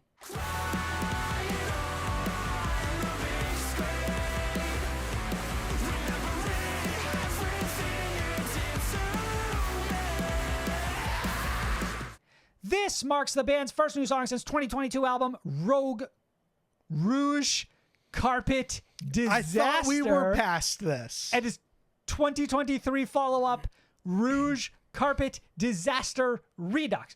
The band signed to Roadrunner Records just last year. The music video for the track was directed by the band themselves. Ollie Appleyard shared the following on the video. Rather than focusing solely on striking presentation and the visual stimulation of color and design, we asked the viewer to travel through multiple scenes, all with their own subject matter, guilt and battling with self-loathing, mass corporate manipulation, capitalist horde mentality, and weaponized lust. We hope to provoke further questions and conversation with this piece, aiming to push the boundaries of our own storytelling and visual presentation in a way that exhibits the growth we've experienced in recent years, close quote. Static Dress will be supporting Underworld later this year on the, you guessed it, 20 Years of Chasing Safety tour, where they'll be playing Chasing Safety in its full capacity from start to finish, all of it. The band currently claim just shy of 240,000 monthly listeners on Spotify. Marcos, where would you like to start with this one? Let's not bury the lead, Sam. Crying. What a Massive. What a return. Huge. Yeah. Ollie Appleyard, and he's now finding himself in a collection of these types of artists, captures a nostalgia of a certain style of post-hardcore so well, they feel like they've been teleported 10 years into the future from like 20 years into the future from a different time. I put him right there with Connie from See You Space Cowboy. I put him right there with Justin from Wrist Meet Razor. They're just like nailing an era. Forget their name, but the Requiem, their vocalist. The vocals from the Requiem as well. I am upset that I also can't recall that name at this very moment. It's okay. But go check that album out. It dropped earlier this year. Marcus Crying is absolutely fucking brilliant. Static Dress, know nothing but brilliance. At this point, lock it in. Hottest up and coming band. Static Dress know two things. Yeah. Eat and leave no crumbs. Beautiful. Right? Yes. Right? Yeah, this song is fantastic. This video is really cool. I mean, I'd like to talk about this the video really cool quote is so unsettling. for a second. I mean, so sorry. I was just like, calling this video really cool is like so Yeah. underselling it. We have to start somewhere. But sure, get to this quote. Rather than focusing solely on striking presentation and the visual stimulation of color and design, which I love that we start with this because, like, first of all, we don't focus on those because we've nailed our aesthetic so well and for so long that we do it in our sleep. Yeah. At this point for this band, that they've essentially just said, well, let's explore different things with these videos. But they keep building on it. Just their aesthetic. Right. They continue to build on it. They Static Dress have created like an artistic medium within their music videos that is all of their own, which is so impressive. It is you can like connect it directly to them, and all of their videos kind of like share this same sort of like, oh God, I just want to say like darkness, but dark. Well, and it sounds silly, but important. it is also so like on the nose and perfect. Again, important to remember, like, yes, this is all directed by Static Dress. It's directed by Ollie Appleyard. So there's this cohesion that continues to follow this project that is consistently just built upon and perfected. Not perfected. We're getting there for sure, but like refined. Refined, maybe more yes. so. Continuously refine that, refined. Yes. And yeah, I don't like, I mean, a lot of this stuff is lost on me, like the capitalist horde mentality. But like, I watch this video and I'm like, damn, some crazy shit going on right now. Like just from a like massive like visual stimulant, it is like you are just like constantly being fed. Right. From For as much as we're not focusing on that, it's like the biggest draw, and it's like the one thing that is immediately apparent. It's how this band presents themselves. It's how they frame a shot. It's how they set up the background. Like everything is so perfectly married together that I'm just like jaw dropped for the entirety of what I'm watching. It's how every single moment is like there is all of the small details, right? Like the song stops, Ollie like closes their hand, and then they open it back up for the song to restart, or the riff to restart. Like everything is so careful and calculated, and it's such a pleasure to watch this band function and doing anything at all. Roadrunner have an absolute fucking diamond on their hands, and they need to treat it as such. Crossfaith have teamed up with Wargasm UK for new single Godspeed.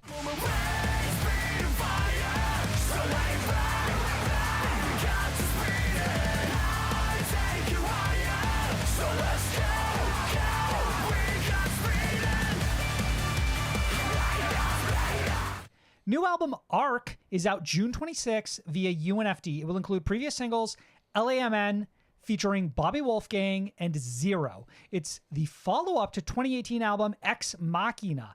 This marking the band's first full-length released in 6 years, Marcos. Though they did have EP and material in between. The band shared the following on the new track. This song is based on the, quote, this song is based on the concept of simply living in obedience to one's desires. It expresses the attitude we should not lose in this restricted and monitored society. This song features Wargasm UK, a duo with distinctive and iconic voices, and their contribution adds, brace yourself, an erotic and dirty vibe to this track. End quote. Crossfaith currently set at approximately 170K monthly listeners on Spotify. Technical foul, flagrant foul, I don't know. Where do you want to start? You want to start with the eroticism of it all? I do kind of want to start with Was the song horny for you? What makes me horny is that when... Pause. I can't be horny anymore because of woke, Sam. I think the coolest thing about Wargasm is that outside of operating as a duo, as a band, right? Sure. That they only do their features as a duo as well. Love that. Honestly. It's not just like package deal. It's not just the song featuring the guy from Wargasm. It's Wargasm. It's Precisely. Both of them. Precisely. I love that like these two artists are married at the hip essentially. Agreed. Marcos, I also find them an incredibly strong pairing to Crossfaith's style in particular. I think this was a very good call to bring them into the proceedings here. I think it works very well. I do still feel, I hate to be negative about this, I'm so sorry, that there was a certain magic to Crossfaith that I think they continue to struggle to capture. And I don't know what it is, but I feel like I know it when I hear it. And it just feels like every time I hear one of these songs, I'm like, this was good, but I keep expecting better. I'm not far off, but what I'll add to that is I think that Wargasm has helped get them closer than they've been in a long time. Features have really paid off for this band in general. I remember that EP they had a while back. They threw a rapper on one of those tracks, and it really like pushed it to the next level. Yeah. And I was like, yeah, do more of that shit. Sure. What are let's see. Hype levels for Arc right now. Ooh, love this. A little reserved, honestly. Expectations are like leveled. I think that at this point, I feel I'll certainly enjoy it more than Ex Machina, which personally was one of the most disappointing albums I heard that year. 6 years a good wait? I think looking at this band's monthly Spotify number, seeing 170K for them feels like understatic. There was a lot of lost opportunity in those last 6 years. Now, I feel like a lot of time we forget COVID years when we talk about these bands and how that could have such a significant effect on these artists. So I don't hold it against them, but I think it had a full-length album come sooner, or had maybe one of the songs in between paid off in a way that like could help supplant the weight, it would have been big for this band. I just don't think it was there. Like it just wasn't quite there. I agree. There's just something about Crossfaith where everything about it feels like it should be bigger, it should be working better, and I'm always like mildly frustrated at the vision I had for Crossfaith 10 years ago and where they're at currently. Yeah, what was it? The Zion EP? Zion was a full album. What was the EP that came right before it then? Granted, I liked Zion. I forget exactly what it was called, but yes. That EP I remember being like peak Crossfaith. Maybe that was the EP. Maybe I'm misremembering the exact name of it. But yes, the early EP Zion from that band EP was... sounds right. Like I remember saying those words together before. Okay. I don't want to push back too hard. If that's your memory, then that's how you feel.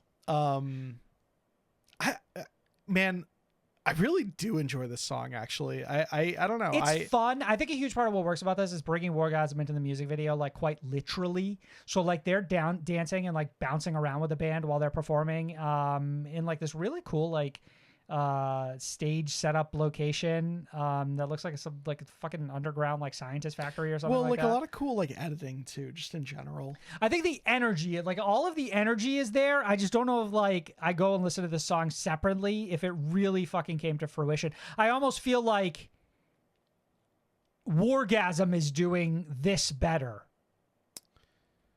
Where this sort of high intensity electronic style of music, you bring Wargasm in because they're actually like nailing this.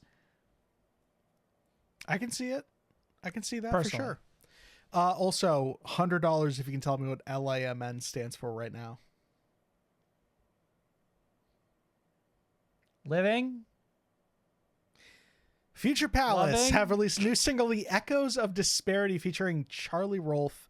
Fuck you! If I could rap, you can just say it to my face.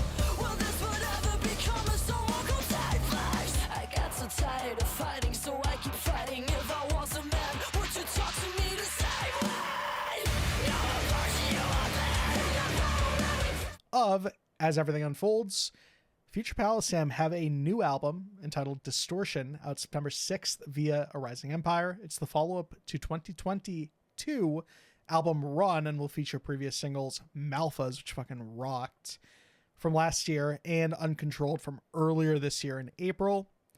Per the press release, the song makes a strong statement regarding societal pressure and control over women's bodies.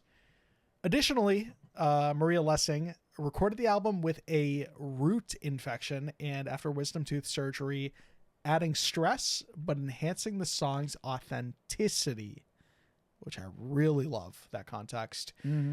As Everything Unfolds released their last full-length album, Ultraviolet, in April of 2023, just over a year ago. They currently hold over 90K monthly listeners on Spotify. The band Future Palace will be heading out on a European UK headlining tour this October with support from Our Promise.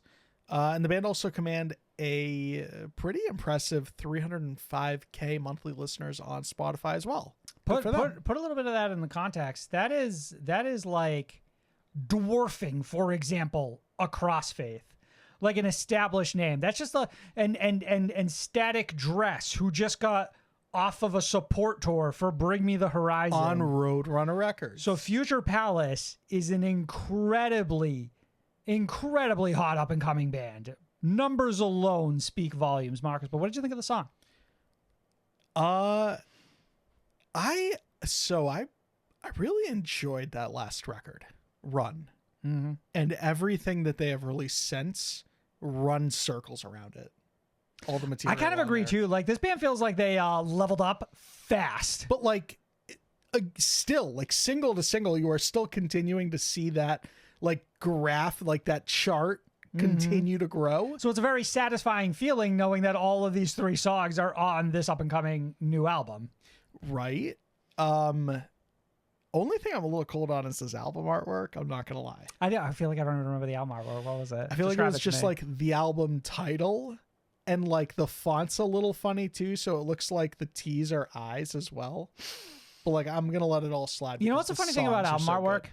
for me personally is that I feel like you always end up looking back at album artwork differently after the album drops. Like if an album comes out and it ends up being amazing, you look back on it and you're like, this is brilliant. You know what's a good example for me? I always feel like when we saw the album art for Bring Me with the umbrella, it never really had an impact on me. And then the album came out and I feel like it's become iconic in my mind. That's not the album art though. The umbrella? The what? The umbrella. Sort of, but it's more the it's the black on black. That's the spirit, is it not? Fuck, is it? Are my memory? Can I trust my memory? Is it literally not even trustworthy anymore? Have I gone senile? Yeah, closer. So the video for this is actually really neat. It's got the band posted up in what feels like almost like it's got like a mix of an energy between like an abandoned orphanage and like a rundown apartment. It's a future palace, Sam. Precisely correct. And Future Palace posted up, banging out a song, and then like you cut to their vocalist, whose name escapes me at the moment, Maria, just walking down like a hallway with like the baddies behind her.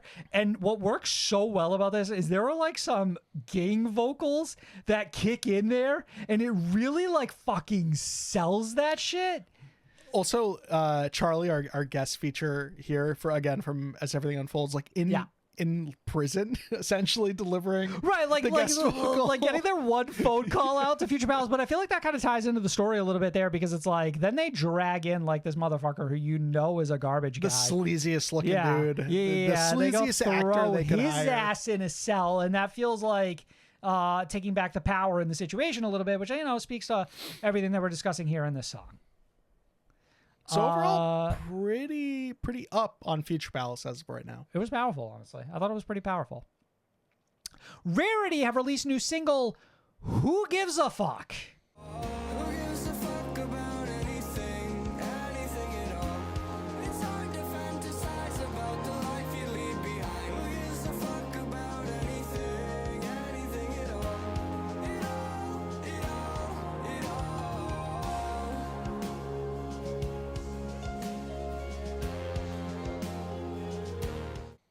New album Lower Feelings hits June 7th via New Damage Records and will feature previous singles Kiss, Sick to My Stomach, Braindance, Keep It to Yourself, and OK. It's the follow-up to 2019 full-length album The Longest Lonesome. Vocalist Load and Learn on the new track via Substream Magazine. Quote, Who Gives a Fuck is about trying to separate the constant depression we experience and the crazy world we live in. The fact that nothing in this world really matters at the end of the day, and we're all just specks of dust in an always bro, this is bringing me down hard right now. Always evolving and changing planet. The earth will keep turning long after we're gone. And that the only thing that matters is happiness? Whatever that means to you personally. Just trying hard to live the best life you can. Who gives a fuck at the end of the day? End quote. Rarity are currently sporting trophy eyes on their North American headlining tour alongside House and Home. The band stands at over 60,000 monthly listeners on Spotify. Mark's thoughts on this brand new song from Rarity? The first time I believe we've covered this band on the show. Rarity, I'd like to apologize formally on behalf of the SOTS podcast, because we were not familiar with your game. 100%. We were not, dude. Rarity's just been apparently releasing single after single after single after single after single after single since 2019's The Longest Lonesome, and we haven't paid attention to any of them, and I regret that. And I'm really looking forward to this new record now, Lower Feelings, because at minimum, Who Gives a Fuck is outstanding. Marcos. And now I've been grabbed. You have my complete and utter attention, and that's off of the strength of an extremely simple music video that is extremely effective. Molten Lava take right now. Core of the Sun take right now. Arguably one of the best songs I've heard all year. Arguably top 5 song I've heard all fucking year. Okay. When that chorus hits, something in me shifted. Like, I just knew I was listening to perfection. I was listening to one of the greats. I was listening to what will become for me a classic song. This album, just talking about it right now, has Dark Horse written all over it I know, for I know. your contention specifically. I'm in almost, AOTY, you are such a mark for this type of material. It's perfect for me. I'm almost positive I listened to one of the other singles and then decided that, like, in a busy news week, we ended up not talking about it. But I remember that also being good, which is why it was there for consideration. But it wasn't quite this. This is a level above. So now I'm curious, truly, if I go back and listen to these other singles and they're on the same wavelength as this, then yeah, I think we actually do have a serious contender here. Yeah, and in a year that's obviously already very stacked, still have bands like Rarity sort of just popping around. My favorite thing about and the scene Forever and Always is that no matter how big you are, no matter how fucking good you think you are, the playing field for me is always level. always even. It doesn't matter if you're My Chemical Romance level of popularity or a new and upcoming band like Rarity. A good song, a great song, is a great fucking song, and Who Gives a Fuck is a great second song. Also, very nicely complemented by its incredibly simplistic but very effective music video. Are you being a dick right now? No, in what capacity? That's what I said earlier. You said that earlier? Word for bar for fucking bar, Sam. I was so lost in how you presented Maybe the start that's of just your how statement you- where you said you had that line. Remember you had that line and you were like, Yeah. we'd like to formally apologize for the state of the scene. White text, black background. We were not familiar Am I with Rarity's really game. good at podcasting, Sam? You're like half, dude. You're the... I'm almost as good as you.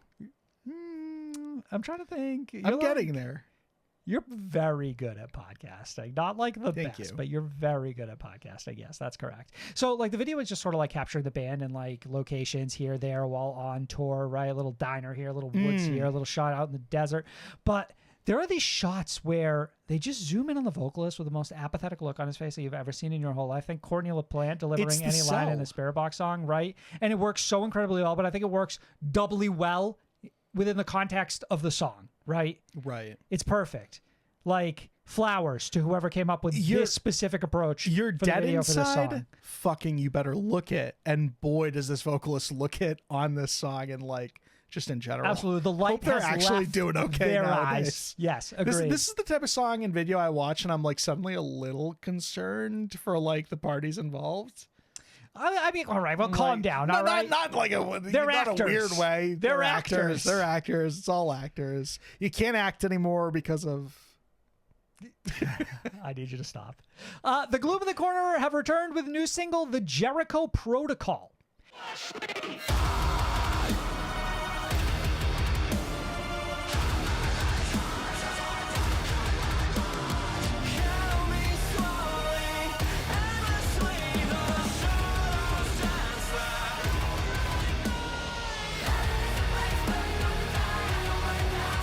This marks the band's first new song since the release of 2022 full-length album Trinity. The song serves as an introduction to new members guitarist Jesse Abdurazak and drummer Joshua Clinch.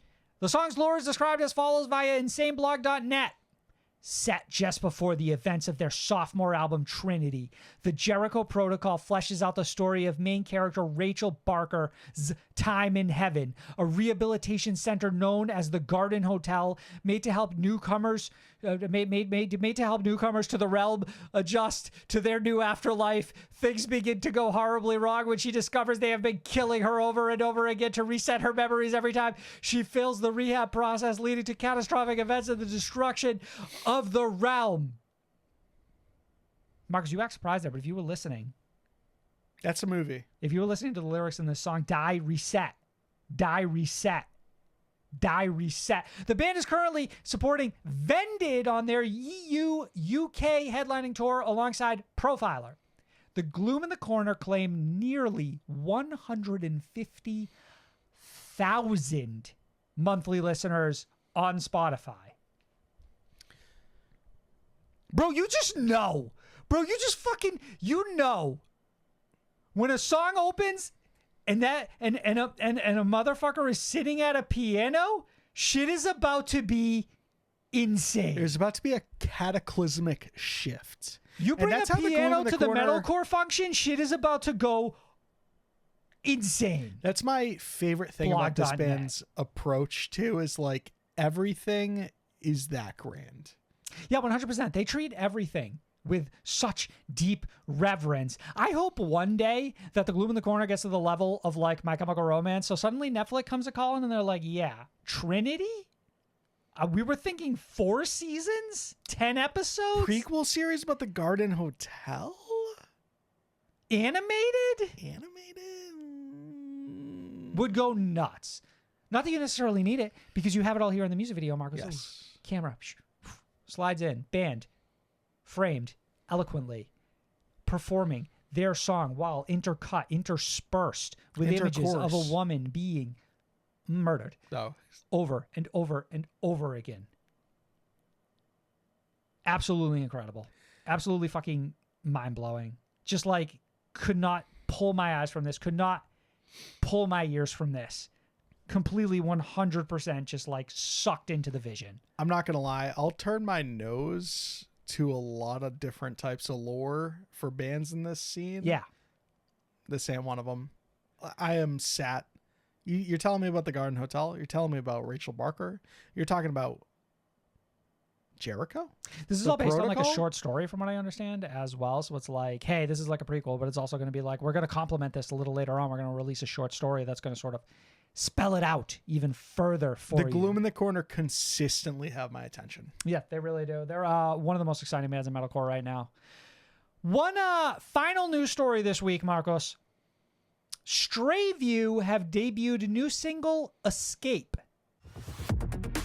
I've tried my best and I get carried away. I'm always caving under the pressure. Despite all I know, I can't help but do this alone. Every second I waste, the more I'm losing my faith. The path keeps growing longer. The single came alongside the band's announcement that they had signed to Hopeless Records. This new project is fronted by ex-Crown the Empire vocalist Dave Escamilla, with whom he separated back in January of 2017, since Dave served as the vocalist for Sumerian Records' upstart project and Motive, with who he released 2 singles in 2021 before the group seemingly disbanded. They haven't had a single song since. He shared the following on the new track per SufferMagazine.com. Escape was actually the first song that Brandon Rodriguez, guitarist, and I had executed together. I believe it was the first song he had shown me when we first met, and I wrote/recorded the vocals in about an hour. After that, we realized that we had something special. Not only did we realize that we had potential for a lot more as a project, but the song itself felt special in a sense that a new identity was being created, and it represented both of us so well. The song is about feeling conflicted, ultimately being trapped in a situation that progressively got worse after I had dedicated so much of myself to it and saw a future in it. The lyrics came to me almost immediately because the topic had weighed heavy on me for so long. And Brandon provided the perfect outlet for those words, so it's safe to say that this song is uniquely important to us because it is what initially paved the way for Stray View to come to life. The band currently sit at 10K monthly listeners on Spotify, Marcus. They got like 3 or 4 songs. I was going to Baby say band. they have the whole world in front of them. The universe, if you will. Marcus, how do you feel about the new project from Dave Escamilla? Someone who we've had in fits and spurts, I guess, since leaving Crown the Empire. But this feels a little bit more cemented. Like there's a future here, and that's exciting. Yeah. And part of it's like seeing Dave in the video. Like that to me makes it real. It's crazy If how Dave these were Escamilla just- looks so much like Dave Escamilla. It's, Right. it's such a weird thing. Like He didn't blinked, actually- 5 years went by and nothing changed. Well, I was going to say he didn't technically leave Crown the Empire. He just like sort of fell through like this black hole. 7 years later, he's here now. Nothing ever changed. It's still Dave from 7 years ago. I was going to ask, how vividly do you remember covering that Crown the Empire saga? I was so pissed at the time. I was so pissed. Because Dave Escamilla The for me was uncertainty of like- whether he was or was not in this band, while at the time probably being our favorite vocalist duo. So like there was like this investment there. Yeah, 100%. Outside of just like loving the band specifically around that time, like mixed thoughts There on was- Retrograde personally, but like that band at that point was like goated. Flawless from like Yeah. our perspective. Not perfect, but flawless in terms of our adoration. especially in the live setting. And I remember going to like the Retrograde tour, and Dave wasn't there, and like scratching our heads, and I'm like, no. He's got to still be in the band. I actually forgot how much mystery there was to it. Now that you mention it, There was a lot. It was that and something else too. It was maybe a little less so, but I remember there being some mystery with fucking Carlisle and exiting of Mice. And I remember like when we were doing season 2 promo for SOTS, we put like question marks over a photo of Dave in Crown the Empire, and then a question mark. I was on some shit. feels like a lifetime ago, to be honest. I with have you. those somewhere still. I think. Also speaks to how long we've been doing this in a really scary way. Too damn long. Because you say 2017 is like when he exited this band, and I was like, damn, that was a century ago. And then I'm like, we started SOTS like a year or two before that. Yeah. Scary thought, Marcos. In a way, Dave Escamilla's career and the history of this podcast are intertwined in a sense that like we've been there and they've been there since day one, right? Yes. I think what's the most exciting aspect of, at the very least, this song in particular, is that it doesn't sound like anything I had anticipated getting from Dave Escamilla. Yeah, we're not running it back by any means. This is a distinctly new version of Dave, right? It's like this isn't like in motion. What the fuck was the In motive. In motive. In motive was always weird though, because you remember that was the thing that Sumerian tried to like build a supergroup around and then like find a vocalist for. And they were good, by the way. I'm pissed that panned out how it did. Yeah, it feels like In Motive had like, it just never seemed to strike lightning, but they did feel like they had that promise and it just never came to fruition. Yeah. But I feel like Dave has certainly landed on his feet in this project in particular. I really like the electronics elements in this in particular. I think they work really well. I think it almost sort of ends up being what really defines their sound for me personally. Yeah, adds a nice little twang, I guess. Yeah, I mean, I don't know if I call it a twang. It's like, What would you call it? it's almost, for me, it gives it like a little bit of a pop sensibility. Yeah. It gives it a little bit of like that like synth wave type style of music. Like think like the little touches you would get in like a Dayseeker song or something like that. Sure. But yeah, it's really exciting to have Dave Escamilla back in the scene. So I really hope that we continue to get new music from Stray View and this is really the project that sticks for them. Mark's few anniversaries and we'll get out of here. Linkin Park released Minutes to Midnight 17 years ago on May 14th, 2007. That's a long ass time ago. That's a long ass fucking time ago. I feel like Minutes to Midnight at the time was slightly disappointing to me, but I feel like if I were to go back to it, it would probably be held as like still peak Linkin Park. Minutes to Midnight quietly has like 3 or 4 of my top favorite What does it got? Linkin Park songs. Minutes to Midnight, Sure. right? Bleed It Out? Bleed It Out. The fucking the slow song that's fucking massively popular. I hate when you put me on the spot because obviously I feel like I should remember it a lot better than I should. Like Linkin Park should be one of those bands where like the It's back like of my head, the like I should Gray know or all some the shit. The Gray. The day will fucking fade to gray or some shit. No, It sounds incredibly familiar for what it's worth. I'm gonna pull it up As it should. Go because ahead. I do deserve. Linkin Park obviously have earned the right for me to. Linkin Park deserve an aside. They simply deserve it. Give it a minute. Just got given up. Yeah. It does not have Minutes to Midnight. What the fuck was I thinking? I was What were you probably talking thinking about? of giving up. It's got Bleed It Out. Yeah. Shadow of the Day was the Shadow of track the I was Day. thinking of. Bang. And What I've Done. What I've done. What I've the Transformer song. Yeah. Also, Marcos, Pierce the Veil released Misadventures 8 years ago on May 13th, 2016. It's funny. Typically look back fondly on some of these albums the further and further we get, but like Misadventures, it's got like fucking some bangers, and then it really don't on the other half of this album. It starts with like 3 of the hottest songs this band has ever written in their whole life before just like falling off a cliff for like 30 minutes. It's like when fucking an anime character spends all of their energy at the top of the fight, and then at the very end it's like they go out with a whimper. Agree completely, though I will say that I still feel it has one of, for me personally, most memorable artworks of all time. Sure. Yeah, I mean, I really like it. I think it looking at like I don't get it confused with anything else. It is the history of album art. can I feel close like that one my really eyes sticks out for me. and think like I can remember exactly what it is. I'd argue that a lot of Pierce the Veil albums actually have incredibly, because obviously Collide with the Sky is one that is instantly memorable. Yeah, you could probably say that. To all of us, yeah. My Chemical Romance released The Foundations of Decay 2 years ago on May 12th, 2022. This one stings.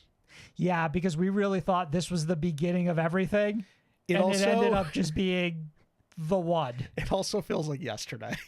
It does really feel like yesterday now that you mentioned The Foundations of Decay to me, not only just because it is the newest and latest My Chemical Romance song, just feels like the newest My Chem song. Like, oh, My Chem are back. Yeah. They've been back how long? 4 years? So, like, you start doing all that math. 2019. So it's 5 like we're going years. over 4, but not quite at 5. Yeah. Right. But, like, not far off. Like, May to October. They announced they were back on, Halloween Day? Yeah. So it really puts into perspective, like, how drawn out this whole reunion has been, respectfully, where it's like, okay, back for 5 years. We've gotten one tour that was delayed 9 separate times. 2 When We Were Young Fest appearances. Whatever. We more this year, played for what like it's a worth. festival here or there. Those Right. are the 2 I'm referring Wasn't to. that like first show back officially? Ended up Inaugural? being like an Australian festival? Or Oh, am I sure. insane? Yeah, something like that. But yeah, like that tour that got delayed in the States at the very least. Or was it a California show? It was I the feel like California, show. Yeah. And that happened before the pandemic, Right. which is what hurt. That stung the most. Right. It was seeing and getting all that excitement pent up and Buying built up, and tickets. then, I'm going to see that this year. right. Having to patiently wait years. Yeah. But then what hurts the most here is like Foundations of Decay being 2 years old, when to me that was released yesterday, because how could it be 2 years ago? It doesn't seem feasible. It doesn't seem possible.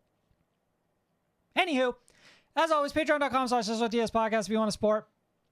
Thumbs up, 5 stars, all that other bullshit. At SOTS podcast on all social media. See you next week. Bye. Hope you enjoyed the episode. Let us know what you liked or didn't like in the comments below, and good fucking play.